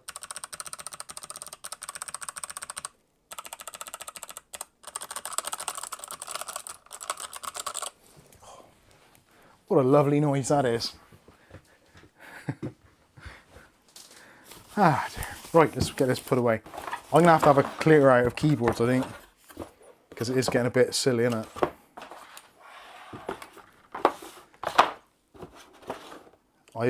Actually, for those of you that are on our Discord, if you're interested and want to grab yourself a bargain, I think next week, some of the stuff here that we're not using, which is causing a little bit of clutter, we'll start listing it on our Discord in the bargains section. So, sorry, in the extra view items section. As you can see, it's all been very well looked after.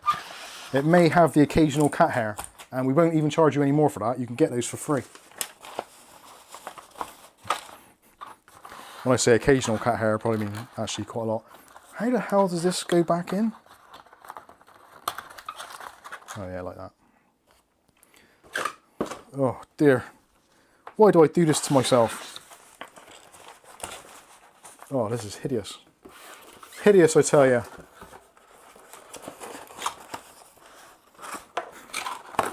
You'd think by now I'd be good at this.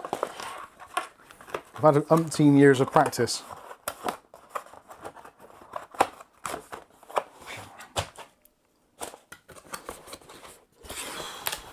How much packaging do you actually need for a keyboard, realistically?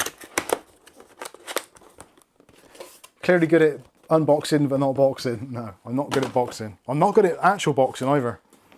I don't like being punched in the face. I think that's a normal thing though for most people. Well, I guess there's some people who do enjoy it. Right, let's have a look at some questionnaires.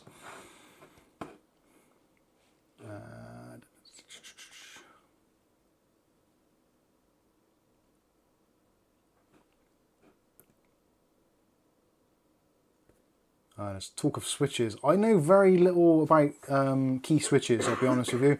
I know there's some, and I know that they're not all interchangeable, but there are a lot that are. It's something which I do need to investigate more. It's like anything though, if you've got the need for it, you investigate it. If you don't, you don't. Harry says, yeah, sadly I enjoy the sound of creams, stroke box creams, but normally not in stock.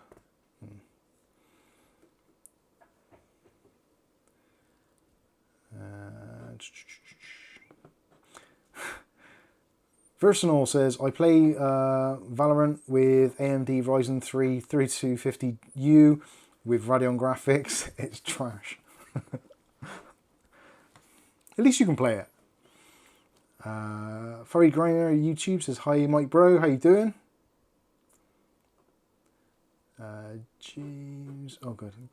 Matthew Day says, good at unboxing. Well, I wouldn't say good. I can do it. I can take things out of a box. It's not one of those things that when you're at school, the teacher says to you, what do you want to do when you're older? So, well, I'd like to take things out of cardboard boxes and show people them. They'd be like, right, go and work in a supermarket. Yes. Nick Barnes asks, will there be any polos available to buy with the embroidered logos? So do you want to be there? Nick Barnes. There possibly will be. With the polo shirts, we have... Obviously, we're a small channel and we are limited in what we can do financially. So, and also in terms of storage space. Storage space is probably the biggest issue. So, what we wanted to do, Kath and myself, we agreed when we did this. I wanted polo shirts for myself anyway.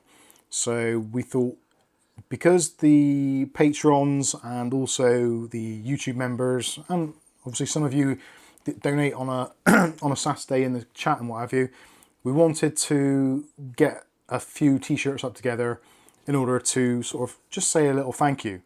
Now, cost-wise, if we were going to sell these, we looked at the pricing and we thought, well, we can't really make money on them because we're not Linus Tech Tips or anything. So it's not as if people will be buying them in order to say, I watch Linus Tech Tips. It's going to be people who genuinely want to help support the channel. So it's a difficult one for us. We were thinking if we were going to sell them, we would probably do them for like £15 including postage. Which, bearing in mind, it costs us somewhere in the region of about £3.50, was it, to send? Can't remember now. Approximately. Come on, Flame, come in, you silly sod. Lucky Man's got £2 there. It says Mike still can't shove them back in a box. That Poppy, she's beating you up again, Flame. Thank you, Lucky Man. What was I saying? Oh yeah, so the t-shirts, yeah. I think it costs us somewhere in the region, because these are polo shirts, they're a little bit thicker, and the embroidery, etc., and depending what size you have, if you go for like a triple XL or something, it's bigger. So it won't physically fit for a letterbox. So we have to send it out as like a large parcel. So for people in the UK, it costs us somewhere in the region of about £3 or £4. No, but somewhere between, say, £2.50 and £4, depending on the size, to physically send it. So for £15 all in, you're paying like £10 or so for a polo shirt, which I think is pretty good. I don't think you can get them a great deal cheaper than that. Maybe if you went to like Sports Direct and bought a 3-pack or something, you could probably get them cheaper than that. But for like customized ones with embroidery, and it is proper embroidery, it's the real deal. It's not like cheap stuff. The embroidery is done very well, I would say. They've done an exceptionally good job on that. So just an embroidered shirt, you'd be paying probably, if you're getting it done custom, small range, maybe somewhere between sort of £5 to get a shirt embroidered, just per shirt. So you're getting pretty decent value for money. I sound like I'm trying to sell it, but I'm not. I'm genuinely not. So we have run out of one size already. We've run out of a couple of sizes already, I think. We currently have sold, well, not sold, but we've run out of small. I think it was extra large. Yeah, small, possibly medium, and possibly extra large we're out of. I think there's 3XL, 2XL, large. I think we've still got some of those left. I do need to double check the inventory to see what we've got, but most of them have gone, which we kind of didn't expect straight away. Ben says you can send it second class postage, but they don't fit as a small letter. They've got to go as a small parcel. Yeah, we high. did try doing that. Second class postage, because when they're folded up, they're more than 2.5 centimeters or 25 mil. They go into the next price bracket. So unfortunately, they're a little bit more expensive. Although I guess we probably could do them flatter, like bigger but flatter, which would get around that, wouldn't it? I think that's as big as you can go, isn't it? It's like an A4 envelope. Yeah, yeah. It's basically an A4 envelope. We send them in an A4 envelope, effectively. But they're just too fat. But they're a little bit, like me, they're a bit fat. So, yeah. Anyway, Lucky Man says defo real quality. I got mine on XL. It is, and look at and fresh cat hair. The cat hair is free. We're not charging anybody for the cat hair. That is completely free. The cats are happy with it. They like the arrangement. We've said if they get cat hair on the clothing, then we will feed them. So should we show an example of my daughter's ex-boyfriends. This is what happens if your jumper is here for too long. So that is Angel's ex-boyfriend's jumper, which was supposed to be collected this time last week actually, and it's just been left for the cats to sit on. So he's getting that for free. So you're getting that for no extra charge in your parcel. And so's he. To be clear, it won't be as bad as we don't do it as bad as that. We don't do it on purpose. But obviously we are human beings. We live in a house where there are cats, so you may find the odd cat hair. I apologise in advance if that offends you, but hey, this is who we are. We're keeping things real. It's not as if we've got some sweatshop in some faraway country which is packing these things up for us. We're literally ordering the stuff ourselves. We're buying the stuff from relatively local companies and then sending it out to you by hand.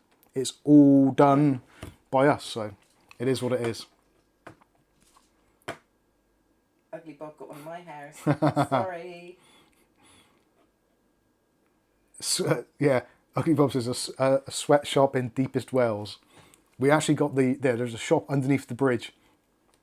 All the trolls are in there. So anyway, Domas says, where can we get them? Well, currently at the moment, because of, they only came this week, so we've been waiting for that to settle down, and because of the bank holiday weekend and stuff, we wanted to see and kind of gauge interest. So what we'll probably do is on Monday or Tuesday, I'm not entirely sure, we'll be creating a post on the YouTube members tabs. There may be a small video, possibly. I'm not sure about that. Maybe a short, possibly. It will be also posted in our Discord as well. We've got a merch channel. So there is, in the Discord, if you join the Discord, there is an individual merch channel which talks about prices and there's links and all that kind of stuff. Or you can just basically ask us. Just send us a message and we can sort it out for you. But I think what we'll be doing is we'll be doing them for... yeah, we'll be saying £15 posted. Now, obviously, if you live in kind of Siberia or something, some country which is hard for us to send to, or it's going to be cost prohibitive, then we may say to you, look, it's going to cost us like 15, 20 quid to send it to you. Like, we're quite happy to do it, but it's going to cost you a little bit more. Yeah, Canada cost us £10 to send. Slightly less. For a polo shirt. And that was just slightly under £10. And that's not even fast shipping, that's like regular shipping. Which could take so yeah, 3 months. It's the cost of shipping things at the moment is getting ridiculous. Even something as daft as like a polo shirt. So we will try and sort it out so that if anybody wants to get their hands on it, we will do it. We may need to put in another order for some sizes. I will be putting links to the sizes of what they fit. Like, I'm wearing a large and it is relatively baggy on me. Again, depending on what you're used to. It's actually a pain in the ass because I'm so used to clipping my microphone onto the top of my t-shirt, which I've been wearing for the last 4 or 5 years. It's really hard getting used to it. So yeah, anyway. So yes, that'll be sorted out Monday or Tuesday. We'll do some promotional work in post, and yeah, you can do it that way. We will be finding out. But we might need to order if yeah, we may need to order more, so they might be slightly delayed. If they are delayed, it'll be a week, possibly, maybe slightly more. because of the bank holidays and everything's kind of shifted a bit. So a lot of companies are playing catch up, especially obviously here in the UK, where we've had the kind of extended weekend. But yeah, I think we should be able to do it for like £15 a shirt. I think that's a really fair price, to be honest with you. We were gonna, I was thinking of doing 20, so that way we kind of get a little bit out of it as well. But then I thought, well, what the hell, just 15. 15's a nice price, and it's cheap enough so that even if you don't want to wear it and you want to just help the channel, you buy a polo shirt and it's not costing you a fortune. 15 quid, what's that, like 3-4 drinks? It's not a lot of money. Whereas 20 quid is the next tier, isn't it? Was that just me being stupid? Maybe it is. How much even is a drink in a pub now? I don't know. How much is a drink in a pub? I have no idea. Dom says, okay, I thought I missed the announcement. No, there hasn't been an announcement yet. It's literally been, we wanted to take care of all the kind of the patrons and YouTube channel members and people that have kind of done stuff behind the scenes which you possibly may not have seen, and yeah, you know. There's another $20 from Stuart Cleary. Thank you, Stuart. It says, for your copious, helpful videos and hard work producing them. To be honest with you, some of the work is so difficult. Considering it's like a 10-minute video or something, sometimes it'll take days to get it. Whereas other times there can be a video where an idea just snap into my head and I can make a video, turn it around in an hour. It's a very weird thing. But thank you, Stuart. We do appreciate that. Old Man Withers says, could you vacuum seal them to make them smaller? Got a dress for the missus from Amazon. It was vac sealed. Probably could do, but then the vacuum seal packs themselves would probably be more expensive than the actual postage. So it's kind of, yeah. I suppose we could do if we use those like A4 Ziploc bags possibly, but then if they get punctured it's going to expand, so yeah, maybe. Lucky Man's going with another £2 and it's not even set the light off. Oh, there we go. I need to clean that light, it's filthy. You say that every week. I do say that every week and I never get around to doing it.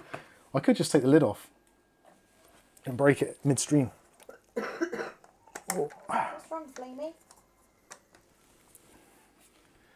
Oh, that's not worked well. Actually, how does that look on camera? Does that look any better on camera like that? I'm interested now. See if that does look better. Don't know if it does or not.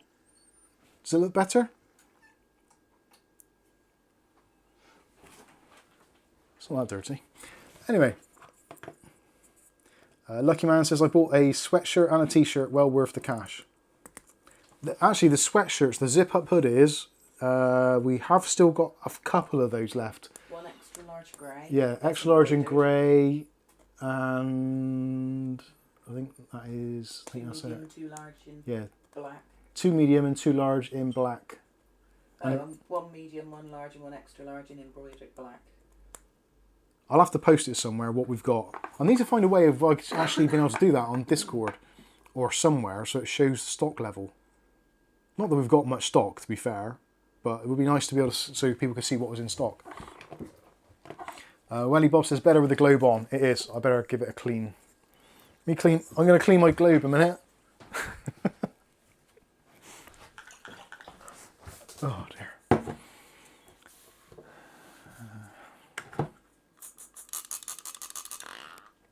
Well, that's a nice noise, isn't it? Ow. Give your globe a good rub. Put that bottle on. You break it. Put the bottle on the table further. Well, there. You're going to knock it off. I'm not going to knock that off. You are, I know you. Silly. So somebody asked actually, oh, Kenny D, that's what it was.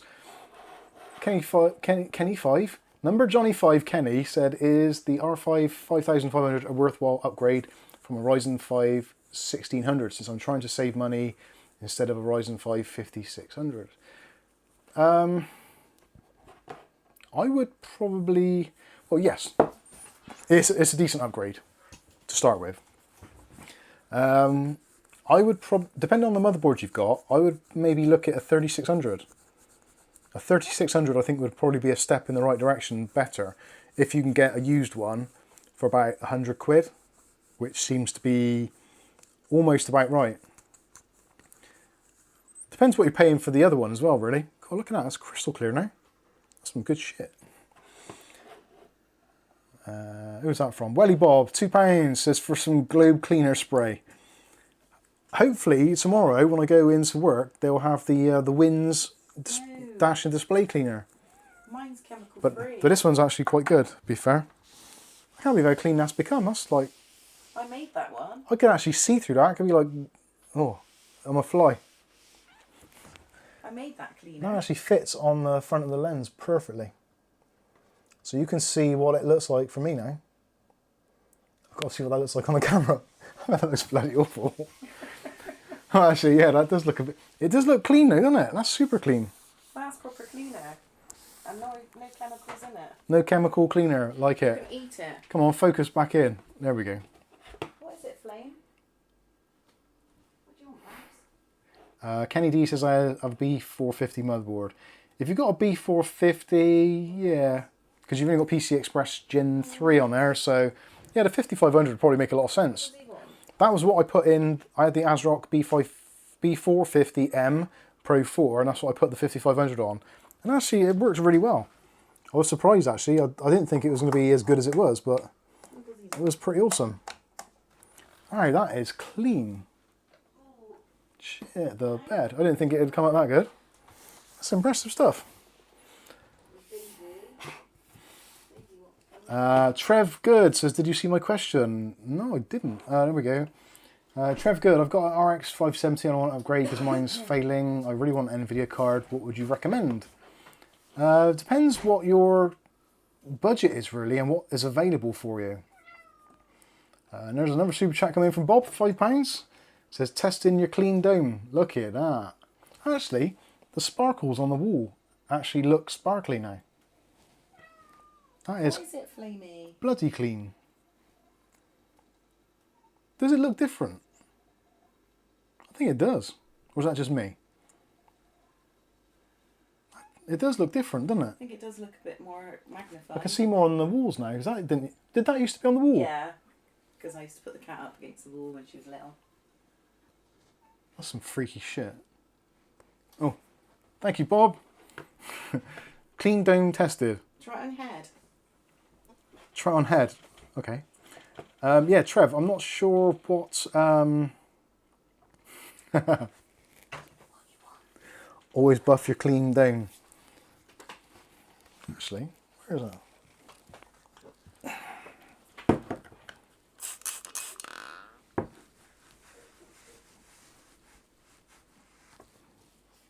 It is edible. It's edible. Not my head. That's edible. Oh dear. Anyway, moving on. So yeah, graphics card wise, if you've got an RX 570, depending if it's a 4 gig or 8 gig, I suppose it didn't make much difference. Budget wise, you probably, if you want to see a noticeable jump, you're probably going to be looking at a 1070 would be, on the used market, would be a decent step up. Otherwise, looking at new, probably RX 6, oh no, NVIDIA. So this is going to have to be a 3050. Lucky man with another £2. Mike's head is defo clean now. It is very clean. Clean stuff on my head. Yeah, budget wise, or saying that, you could get a 2060 or even a 1660 would probably be a step up.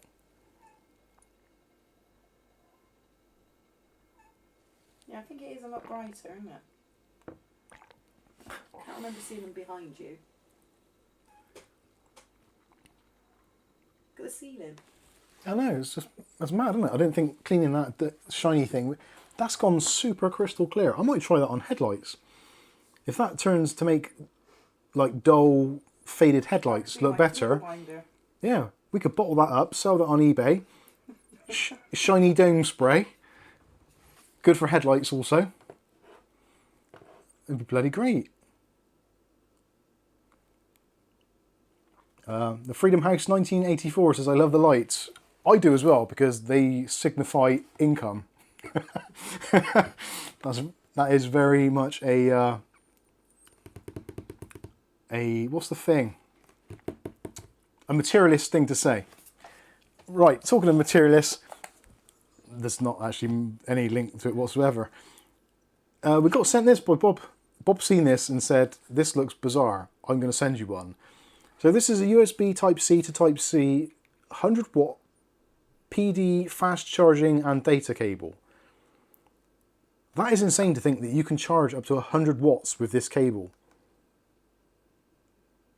Genuinely is mental. How is that even possible? 100 watts. I don't even know a charger that does 100 watts. I don't think. So it can take up to 5 amps of current, 100 watts.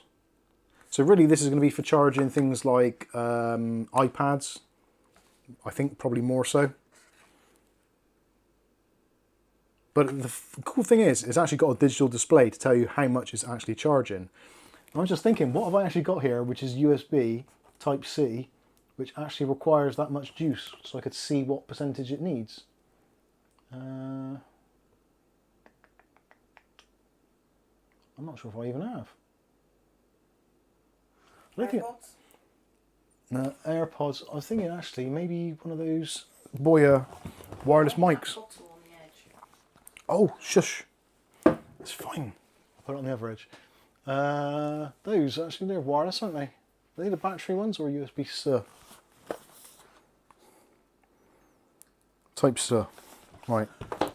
I don't think these are going to support fast charging, but I'm intrigued now to see what it actually does.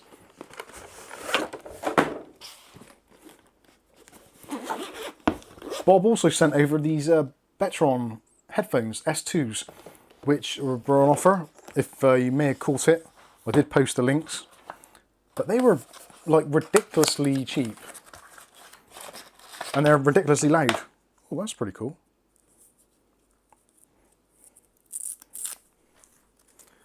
Braided cable. Right, Kath, can you juice me up? Actually, saying that, which end has got the doodah? That one. Where to? I need it. Oh, have you got anything which got a USB plug on it? USB-C, USB-C. Oh, actually, I might need an adapter for that. Let's have a look. What have I got here? Talk amongst yourselves. Yeah, there we go. Adapter. Right. If I plug that into my wall socket, hopefully it won't catch fire. Bang! Wouldn't it be funny if it caught on fire live on camera? Bob would be pissed himself. He won't, because he's Sabre tonight. Oh, is he? He's Fanta boy. Fantastic. Right, so... Oh, that's cool. So, I'm not sure if you can actually see that at all. Let me put the overhead one on. So... It's because my computer went to sleep. Oh, hang on. Where are we going? There we go. There we go. Can't see it, but not read it. Is that ever going to focus? I don't think it It's is. like a disco ball. Oh, 0, 0 for a fraction. I'll put my hand there.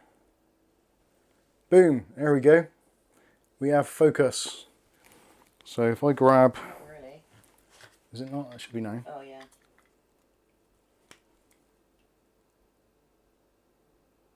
And that's charging at 3 watts.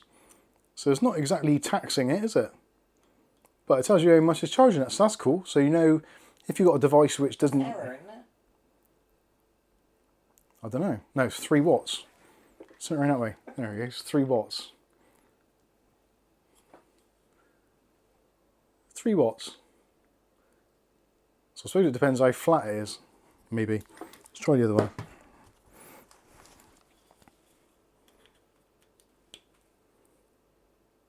Typical. 3 watts. Would be, wouldn't it? What else have I got, Kath, that charge on? Keyboards? They didn't really charge though, do they? Ooh! Mobile phone thing? The battery from the camera in the garden that I knew. I don't know how to get that out. Oh, you're going up there in the dark. Yeah, actually I'm not going to go out there in the dark either. It's scary out there. Cats will attack me. Anyway, so you can see what the charging rate is. So if you've got something which needs a lot of juice, or you're not sure if it's overloading the sockets, or basically you don't know if it's charged, that's pretty cool. There's technology in there, definitely. Right, let's back to there. There you go. So that is very unusual. I suppose the fact that it just does fast charging is actually capital. Close that window. A bit louder, aren't I? The neighbours might come round and talk to me. There's Daisy. She's going to come in now and take a dump on the carpet. She's good at that. Let's put that back up there. Yeah, well, I'm sure. To be fair, it hasn't happened since England I must got have this something thing. which charges on USB-C. Ah, I've got a phone somewhere. I did say that mobile thing. What's that run on? I don't even know if this works. This is my old Nokia 7, which I don't even know if it works. I'm sure it uses that. Ooh, 1 watt, 2 watts, 1 watt.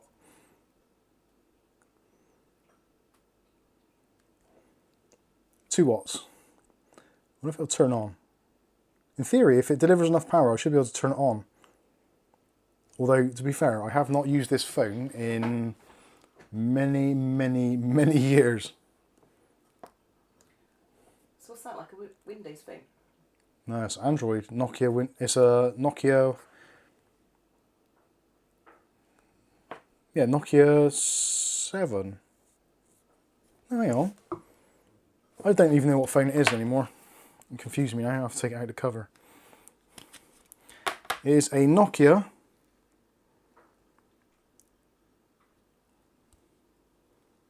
Yeah, I don't know. Can anybody tell me what phone that is, please? that I've bought and used for many, many months and still have no idea what it is. The Nokia 7? Yeah, I think it's like a Nokia 7 Is that the one you lent 0. Angel? Might have been. Is that the only Android you got? Yeah. No, I've got a... Actually, ooh, well done, Kath. I've got another Android here somewhere. Those headphones there. No, they're USB micro. Tozo earbuds of Welly Bob. Tozos. Actually, yeah, that's not a bad shout. Well, that's Welly Bob said that. See, he is useful. Where is it? Tozo earbuds. These the red ones? Yeah, I think they are, aren't they? I think they're fully charged because I did use them a little bit. Maybe the outlet does not do more wattage. Yeah, 1 watt. Well, 3 watt. To be fair, the outlet that I've plugged into is a low amperage one and is actually currently charging the camera as well. So that probably is why. Yeah, that was stupid actually. Where is my other plug? I got another plug. There we are. That'll do it. Right, bear with me. Sorry, I've got a cat on my lap. And Ugly Bob said you're not allowed to move when you've got a cat on your lap. There's a rat in my kitchen. Right, if I plug this in on the end. Oh.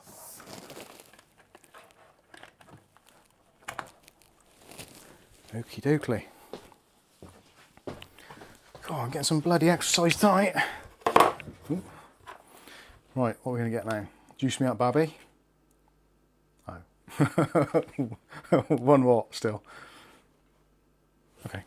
So maybe that doesn't support more than that anyway. I think they're fully charged anyway, which probably isn't going to help. Where's that other phone? I'll get the other phone. Come on, babe. I need to get more than 1 watt going through it. I wouldn't have thought I'd put it back in the box. You've got 3 watts. Oh yeah. Right, so there's a Nokia 3.4 here somewhere. Probably that one on the table.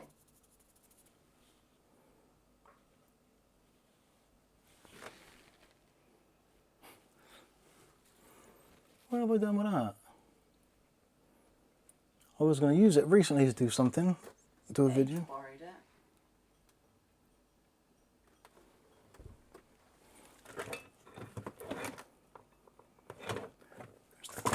What have I done with that?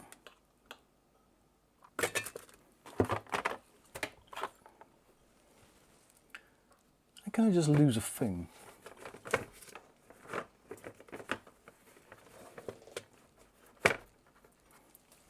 Sorry, ladies and gentlemen, I'll be back with you in a second, possibly.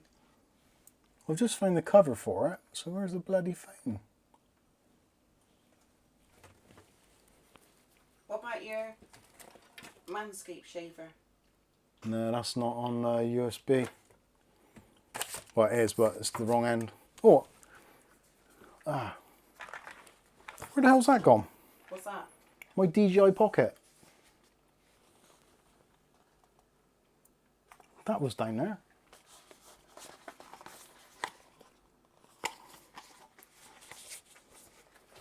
I swore I put that there as well. Where's everything gone?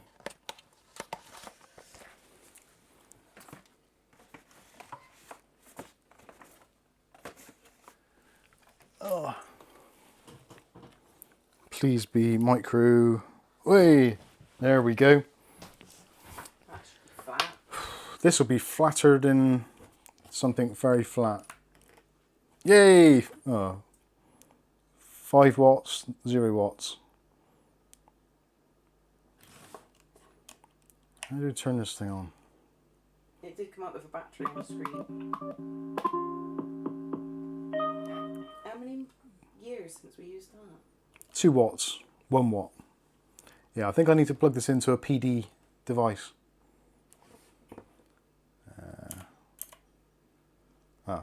Battery is dead. So turn it off and get it charging. Right, I'll leave that on charge. See if it gets any higher. I might have to get myself one of those chargery things. Anyway, moving on.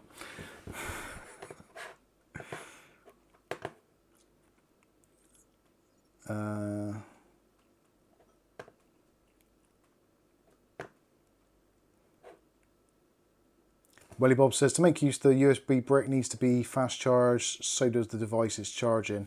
Yeah, I think my fast charge chargers are upstairs, or anything that supports PD. I'm a bit concerned that I've managed to lose a camera. That is a little bit concerning. What about that wireless mouse? No, I've not got it. That does bother me that I've actually lost a phone and a camera. So it was a quite expensive camera. Hey ho. Anyway, life goes on. Lucky Man says, any ideas on cleaning a large mouse mat? No machine washing. Oof, not sure. Bob's not feeling very well, so he's not drinking. Oh, poor old Bob. Sad times.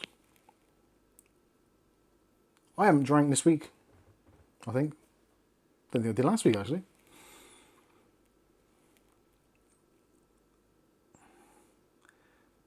Clean the mat in the bath, lay flat, clean... I thought he meant he had to get in and lay flat on top of it. Do you have to get inside the bath with your bath mat in order... It's not a bath mat, it's a mouse.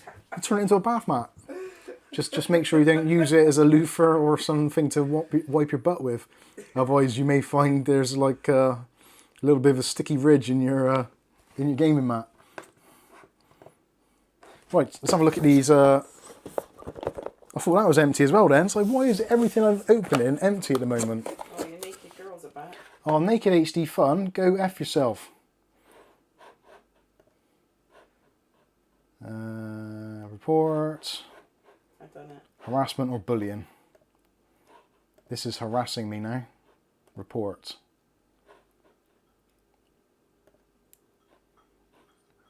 Buttheads. I thought there was a block thing. Remove. They keep changing their name though, don't they? Yeah, swines. Right, Beltron S2 wireless Bluetooth headset. Wireless Bluetooth headset. Wow, that was hard. So you can use these on line-in, 400mm speaker driver, power saving, and steel structure. They are actually. They're like super springy, and there's actual like metal on the sides. Adjustable arm. Oh, I did adjust it perfectly for my bonce, because it did need it. But these are weird because they're on ear. There's not much flex on them, but they are ridiculously loud. And surprisingly, because they're on ear, They bully any flame or. they are doing a weird noise cancelling thing. So my voice sounds really weird in my head now, because I can't hear myself. I can, but it sounds like there's no bass to me. So yeah, there we go. There's bass, and there is no bass at all. It's weird. It does sound like there's noise cancelling, but there isn't, because they're not even turned on. So they do a really good job of noise cancelling. They don't have active noise cancelling, but they do have. They do seem to really press on your ears to actually block it out, but they don't feel uncomfortable, which I don't understand. When I first looked at them, I thought, oh, these look like almost a direct copy of the Jabra. Was it the J45s or something? I think they were. But these are actually louder than the J45s. I wonder if I can actually, if I turn them on, power on, is it going to say connected? Connected. Oh, not connected. Let me turn on my PC a minute. I'll just play some random music and you can hear how loud they are. They're ridiculously loud. Where are we? Bluetooth. Connected voice. There we go. Now we'll go into the YouTube studio. Into the audio library. And let's have, what mood should we have? Let's have a duration. Got the Dorset rain now.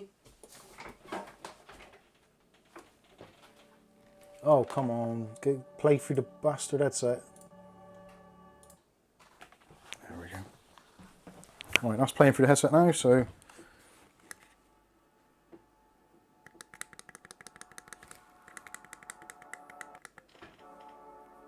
So that is on full blast.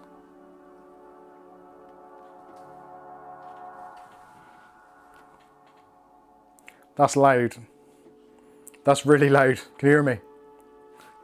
Hear you. That is, Feel the vibrations from your hands. like, the loudness coming out of those is insane.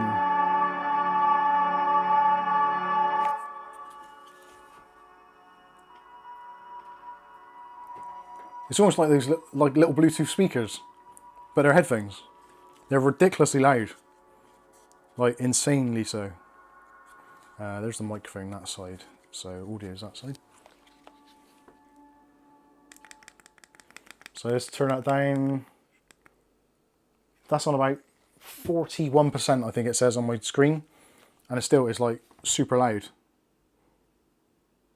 And there's a really, really nice sound to them as well, like really bassy. My voice sounds really weird, apart from being Bristolian. It does sound very odd.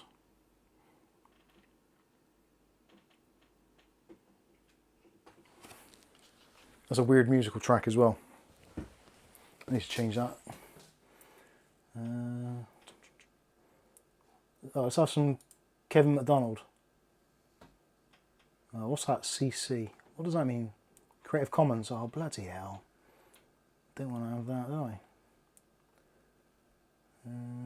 Creative Commons, Creative Commons. John F. K. bloody...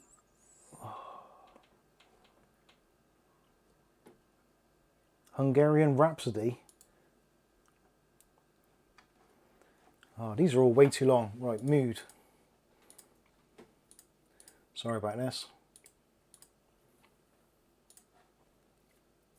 Genre. Bang.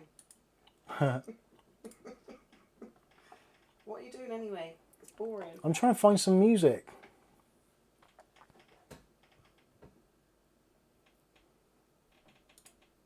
William Bodie wants you to change the channel name to Topless Mike's Unboxing Reviews and How to get more views.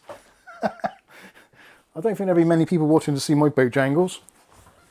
Topless Unboxing Reviews and How to your eyes. That's better.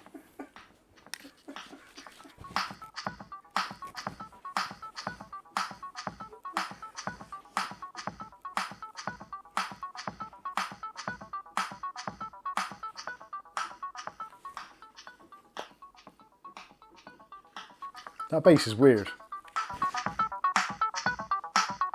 You can hear that over there, can't you?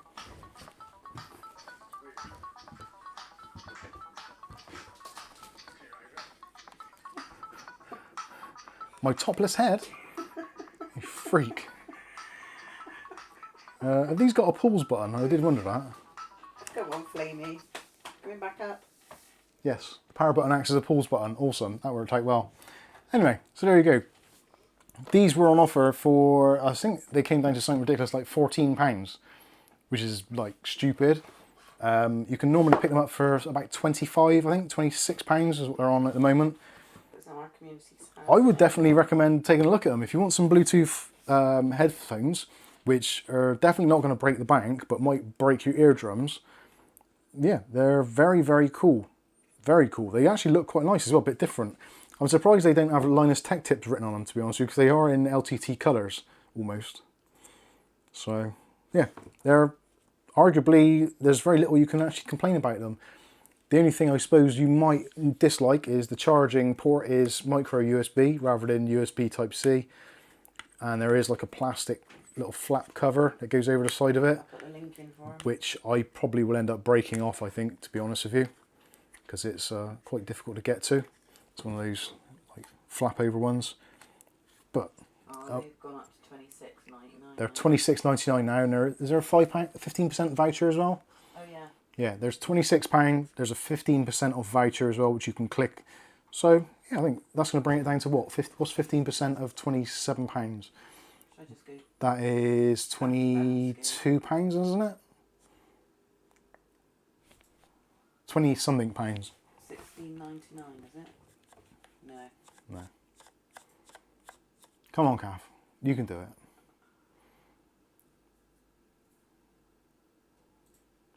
She can't do it. So slow. $22.94. £22.94. I wasn't far off. £4. William Bodie said, did look them up, but sold out. Oh, they sold out in your neck of the woods, are they? I think it's because Beltron, I think they are actually an English company or British company. So I think they're more UK focused than what they are EU. But yeah, they are pretty decent. There's a weird... The metal frame is like really metal, like seriously metal. Any budget builds planned for this summer? Budget builds planned for this summer. Well, definitely the Intel 12100. That's definitely going to be a thing. I'm almost tempted to see if I can get hold of an older, well not an older, like a Ryzen 3 4100 and see if they're actually like any good or worth actually looking at. Turn this off a minute. Or is it? Power it off. Thank you. So, thank you for those, Bob. We'll be doing a review on those very shortly. Actually, I was impressed how loud they are. A lot of Bluetooth headsets these days come out very quiet. And actually, I still need to do a review of those, the Tozo NC9s. Those are actually very good. If you like your in-ear stuff, Thank you. those are good. Thank you very much to Welly Bob. It was Welly Bob, wasn't it? Yeah. I had to think then. Welly Bob sent those. And also there's some LG ones, the LG Trues, which I didn't find quite as good, but we'll definitely take a look at those at some point as well. William Bodie says, this is showing up currently unavailable. We don't know when or if this item will be back in stock. You might be able to order them from the... If you click on the UK link, if it's Germany, I'm pretty sure they'll ship from the UK to Germany. So rather than going to amazon.de, force the browser to go to amazon.co.uk and then search for them. And they probably will deliver if you want to. Okay, yeah, budget builds wise, definitely the little Intel stuff. You grab that again. I could do with a standing desk. That would be good. I keep on getting offered to send them, but ooh. Charging. We're up to 5 watts. So it's intelligently looking at it. Oh, it's down to 4. I lifted it up. Hang on. Let's shake some more current into it. Come on, charge, you bastard. No, that didn't work. Ignore that. Yeah, so the Intel 12100, this is a cool processor, it genuinely is. It gives a lot of value. It's just a shame that the motherboards aren't just that little bit cheaper. Now, obviously, I could rant and rave and say, oh, I got this one for £50, like £150 for this combination. Wow, it's amazing. It's gonna fly in the box. And it totally is. It totally is amazing. Like £50 for this board is just stupid. It is. I'm so lucky. But not everyone's going to be able to get that. But having said that, the B660 boards are dropping like a stone. They really are. The Micro ATX ones more so. Which then leads you with the other issue of what case do you go with. Because I find with Micro ATX cases, there's always that kind of, not so much an issue, I suppose it is. Micro ATX cases, especially on modern motherboards, because of how low the PCI Express graphics card slot is these days, it means that most graphics cards are going to be within kind of maybe an inch of the bottom of the case. So if you've got one with a solid deck, it means that there's a genuine risk of the graphics card overheating because the air just can't get in underneath it quick enough. So then you have to consider airflow and extra fans and all that kind of stuff. So it's a definite consideration, I think. Micro ATX is a good save-in for the motherboards, for sure. But possibly cheaping out on a case just because it fits and looks nicer, potentially I think could be slightly negative. And these days, the difference between a decent Micro ATX case and a decent ATX case in terms of price isn't really a lot. Like you could pick up something like the MSI Forge 100R. They're on at the moment for about £43, which is a great case. Loads of airflow. Got one coming Monday. What's that? The Game Max one. Are they sending that, are they? Oh, I thought they were. Oh, possibly. Yeah. Game Max are sending us. Well, they haven't said if it's the case. Oh. Game Max have just said we've got something very new and very cool for you, and you'll be the first person to get it. So I have no idea. I assumed it was a case. I'm assuming it's a case, but I don't know. It could be anything. So Game Max said, well, they said we're on a long weekend, so we'll speak to you again on Monday and let you know what it is. But I have no idea.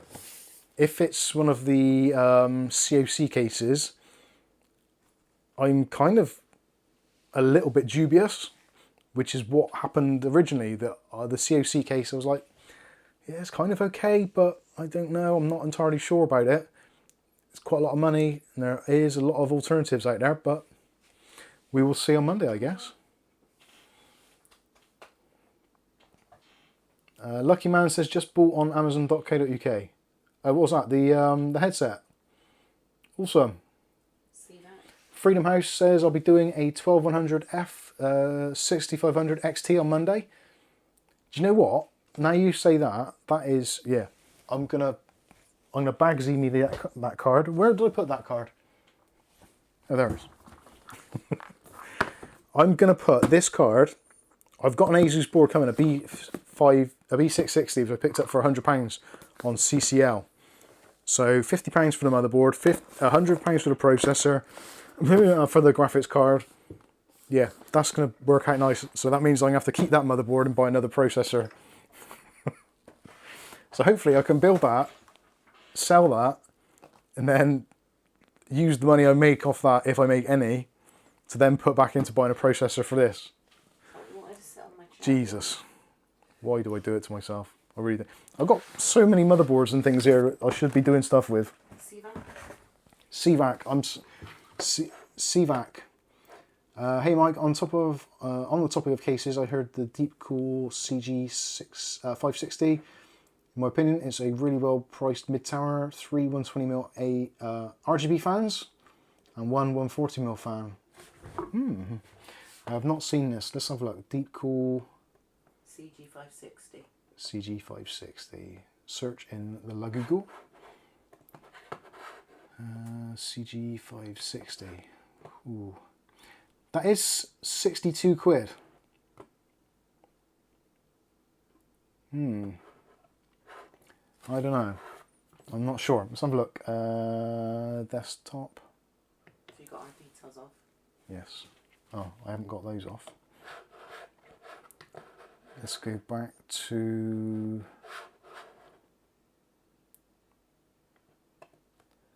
Oh, flipping Nora. Right, let's see.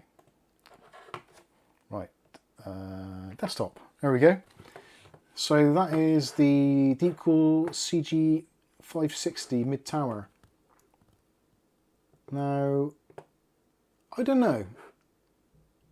I kind of like the aesthetic of it. It's got a nice big glass panel. It looks like there's going to be reasonable height above the motherboard for a radiator and some fans at the top there. 140mm on the back's good. That's always nice to see. If you've got a 140mm on the back, you can pretty much guarantee that there's going to be loads of CPU cooler clearance of at least 165mm. At least. Because that's 140. The I/O shield is about 30 or 40.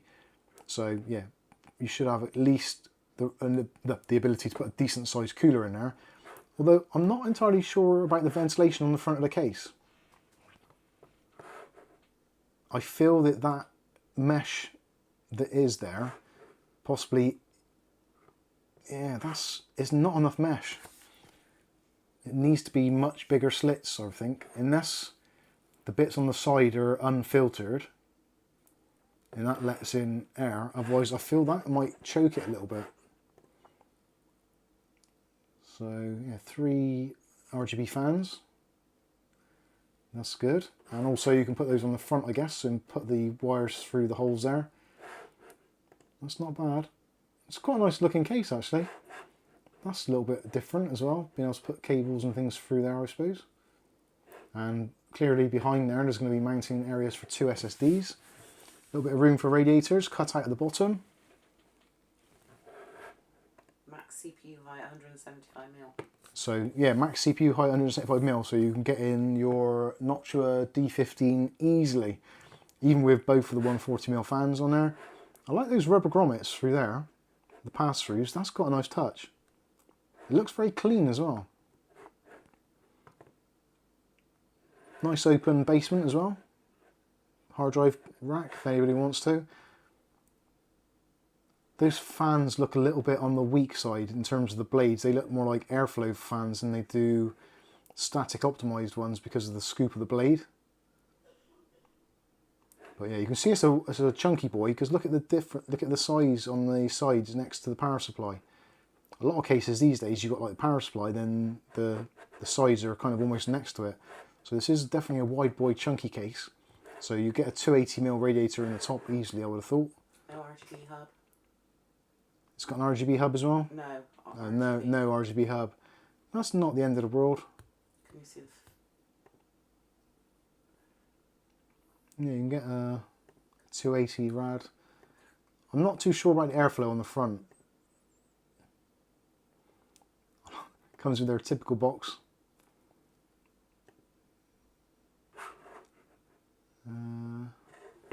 Right, hang on a second. I'm going to have to go back to that screen. I'm going to close that. Am I logged in? Log in, register. No, I'm not. That's fine. Where are we? Desktop. So PSU not included, clearly. No, I don't want to register. So 2.5 to 3.5 inch bays, extended ATX support, tempered case, USB 3s on the front. Yeah, 62 quid seems like, I don't know, there's quite a few options around that sort of price. But it is quite a nice looking case. Because you've got other things in a similar kind of area. I don't know though, I think cases are becoming generally more expensive. If you think about, where are we? Mine. Yeah, cases. So if we look at between £60, what? Yeah, 55 to 85. That's a pretty decent. I'll do by price. So Masterbox M520. Okay, that's reasonable, I suppose. Antec NX320. That's actually quite an interesting looking case. A little bit on the cheap size. That looks quite nice actually. Colinx Bastion Although whether or not it's worth 57 quid, I don't know. Let's have a look. Interesting setup. Very interesting setup. What was going on there? Oh, they've got an unusual cut through there for passing cables through. It's a bit different.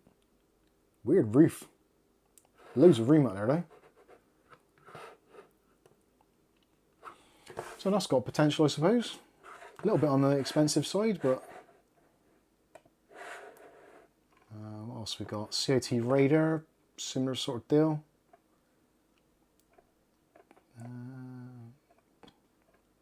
Cougar mesh.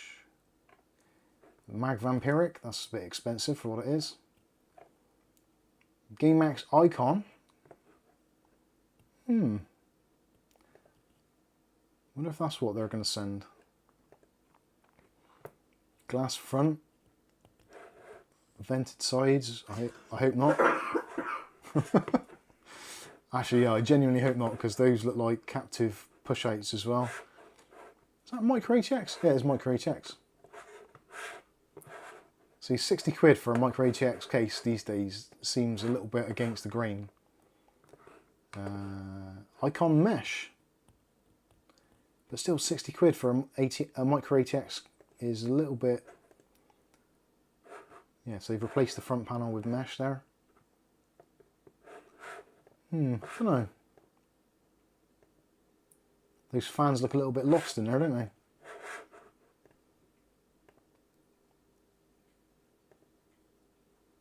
Yeah, it does look a little bit... Lots of ventilation though, lots of vents dotted around. If it comes with all those fans as well, I guess it doesn't.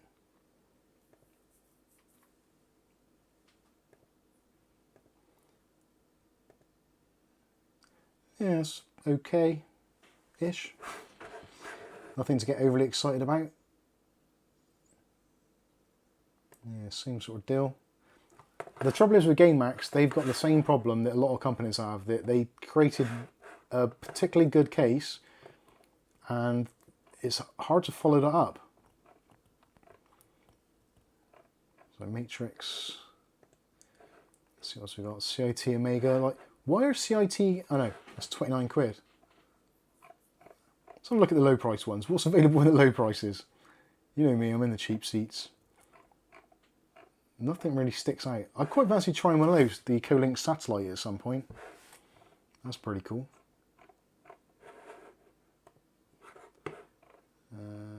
That one, that's the GameMax Commando in black. That's a nice case actually, I like that. Easy to work with.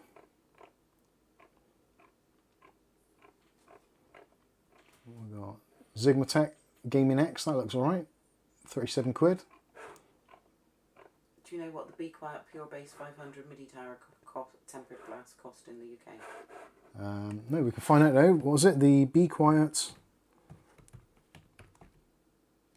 Oh. Be Quiet. Pure Base 500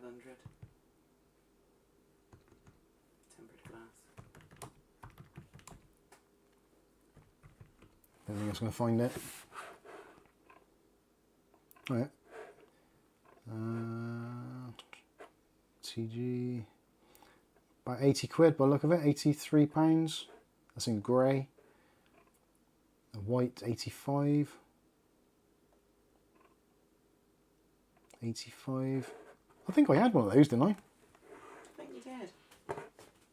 It did sound familiar. Yeah, I think I did have one of those.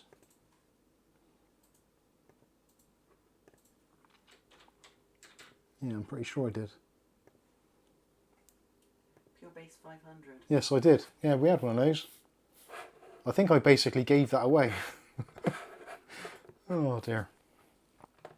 So anyway, there's certainly things. Actually, let's have a look in CCL's clearance and let's see if there's anything we can pick up components wise. So clearance. Oh, come on, clearance. Show us the clearance, Clarence.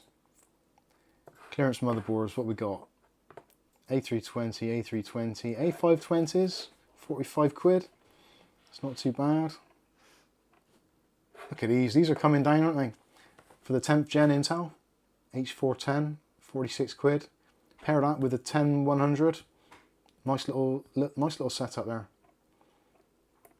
B450s for 50 notes. Which seems a little bit much, to be honest with you, these days. There's a 510, 55 quid. Intel boards always seem a bit more expensive, don't they? Which I'm not overly keen on.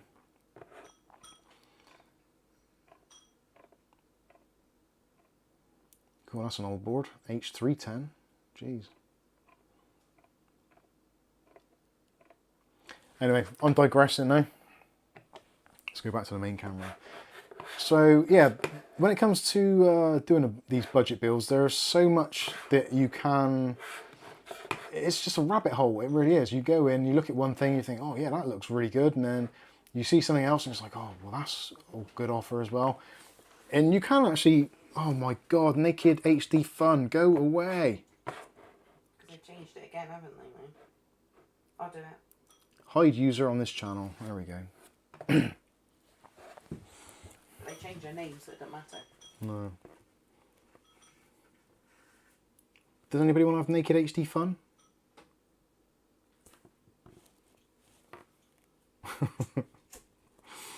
Mark Point says in Canada, AMD motherboard are the more expensive. Are they? That's interesting. C-back. C-back. I've got that case still.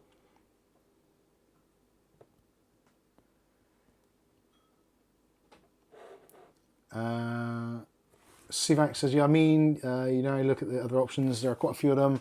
Was just thinking it's a pretty good looking, pretty good price considering it's more high-end brand. I've got one myself and quite fancy to look at. Is the what's the airflow like? Does it get restricted by that front panel, or does it come in around those sides? That would be something that I would be kind of looking at. That would be pretty cool. The fans are ARGB and can be controlled with preset button or motherboard. Ah. If that helps at all. Paolo says, Mike, I've got a brand new Corsair mouse mat. Do you want it? If so, where do I send it? I'll be honest with you, I've got so many mouse mats that I actually generally don't use. The reason behind that is because, as you probably, some of you will know anyway, I live in this room, effectively.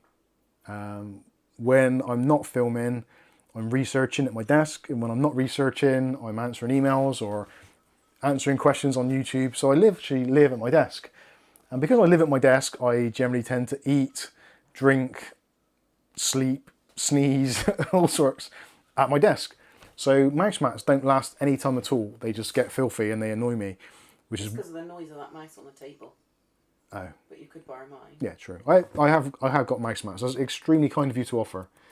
But maybe if you go into our Discord, you could offer up for a freebie for someone, or if you wanted to send it to us, drop me an email, mike@mikesunboxing.com, and yeah, if you don't want it, I'll happily take it off your hands and maybe pass it on to another viewer or whatever. My other thing is as well, because of my disc, which is an IKEA desk, I've got one of those pull-out keyboard trays which I use, and it is, I think it's 80mm or 77mm or something.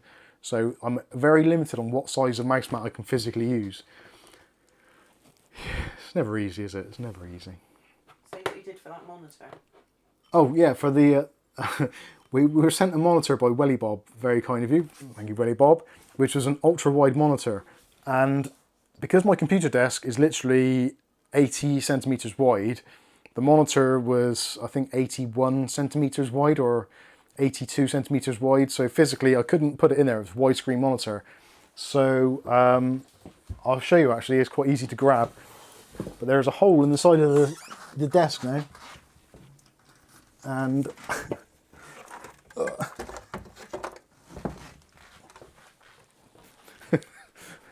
there. If you can imagine, this was like the desk is an enclosure. So each side I've got these panels which go back and the monitor's in here. So because the monitor physically wouldn't fit, I literally had to chop this section out of my desk so I can see the wall through the side of the desk now, which is quite humorous. But I'm keeping this in case I need to put it back in for some reason. like the cats find it and decide it's an easy way to go and sleep on something.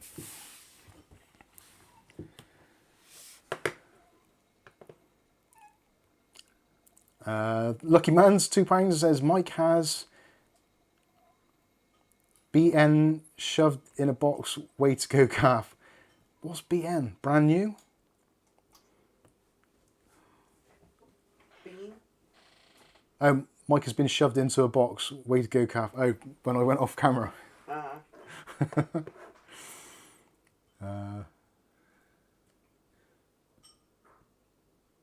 William Bodie says, Mike's Unboxing, don't say that, I did buy a Star Wars mouse mat for you. Water, food and everything can be washed off without damaging it. Oh, awesome. Well, hopefully it can be. Every other one that I've tried, where's the other one I've been using recently? I rolled it up actually because it was, it got a bit too filthy. Which, oh, better than that. Is it in the last one? Oh, there it is. So this is the one that I generally tend to use, and as you can see, it looks like it's almost like a painter's radio. The state of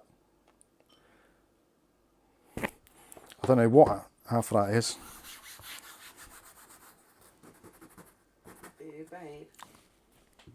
Gross. I need to clean that before I put it back out. This one is really good because it's got the Qi charger built in, so I can charge my phone while I'm not using it. But that leads to all sorts of other problems then. Like sometimes when I put something on it which isn't actually supporting Qi, it gets quite hot. Oh, dear.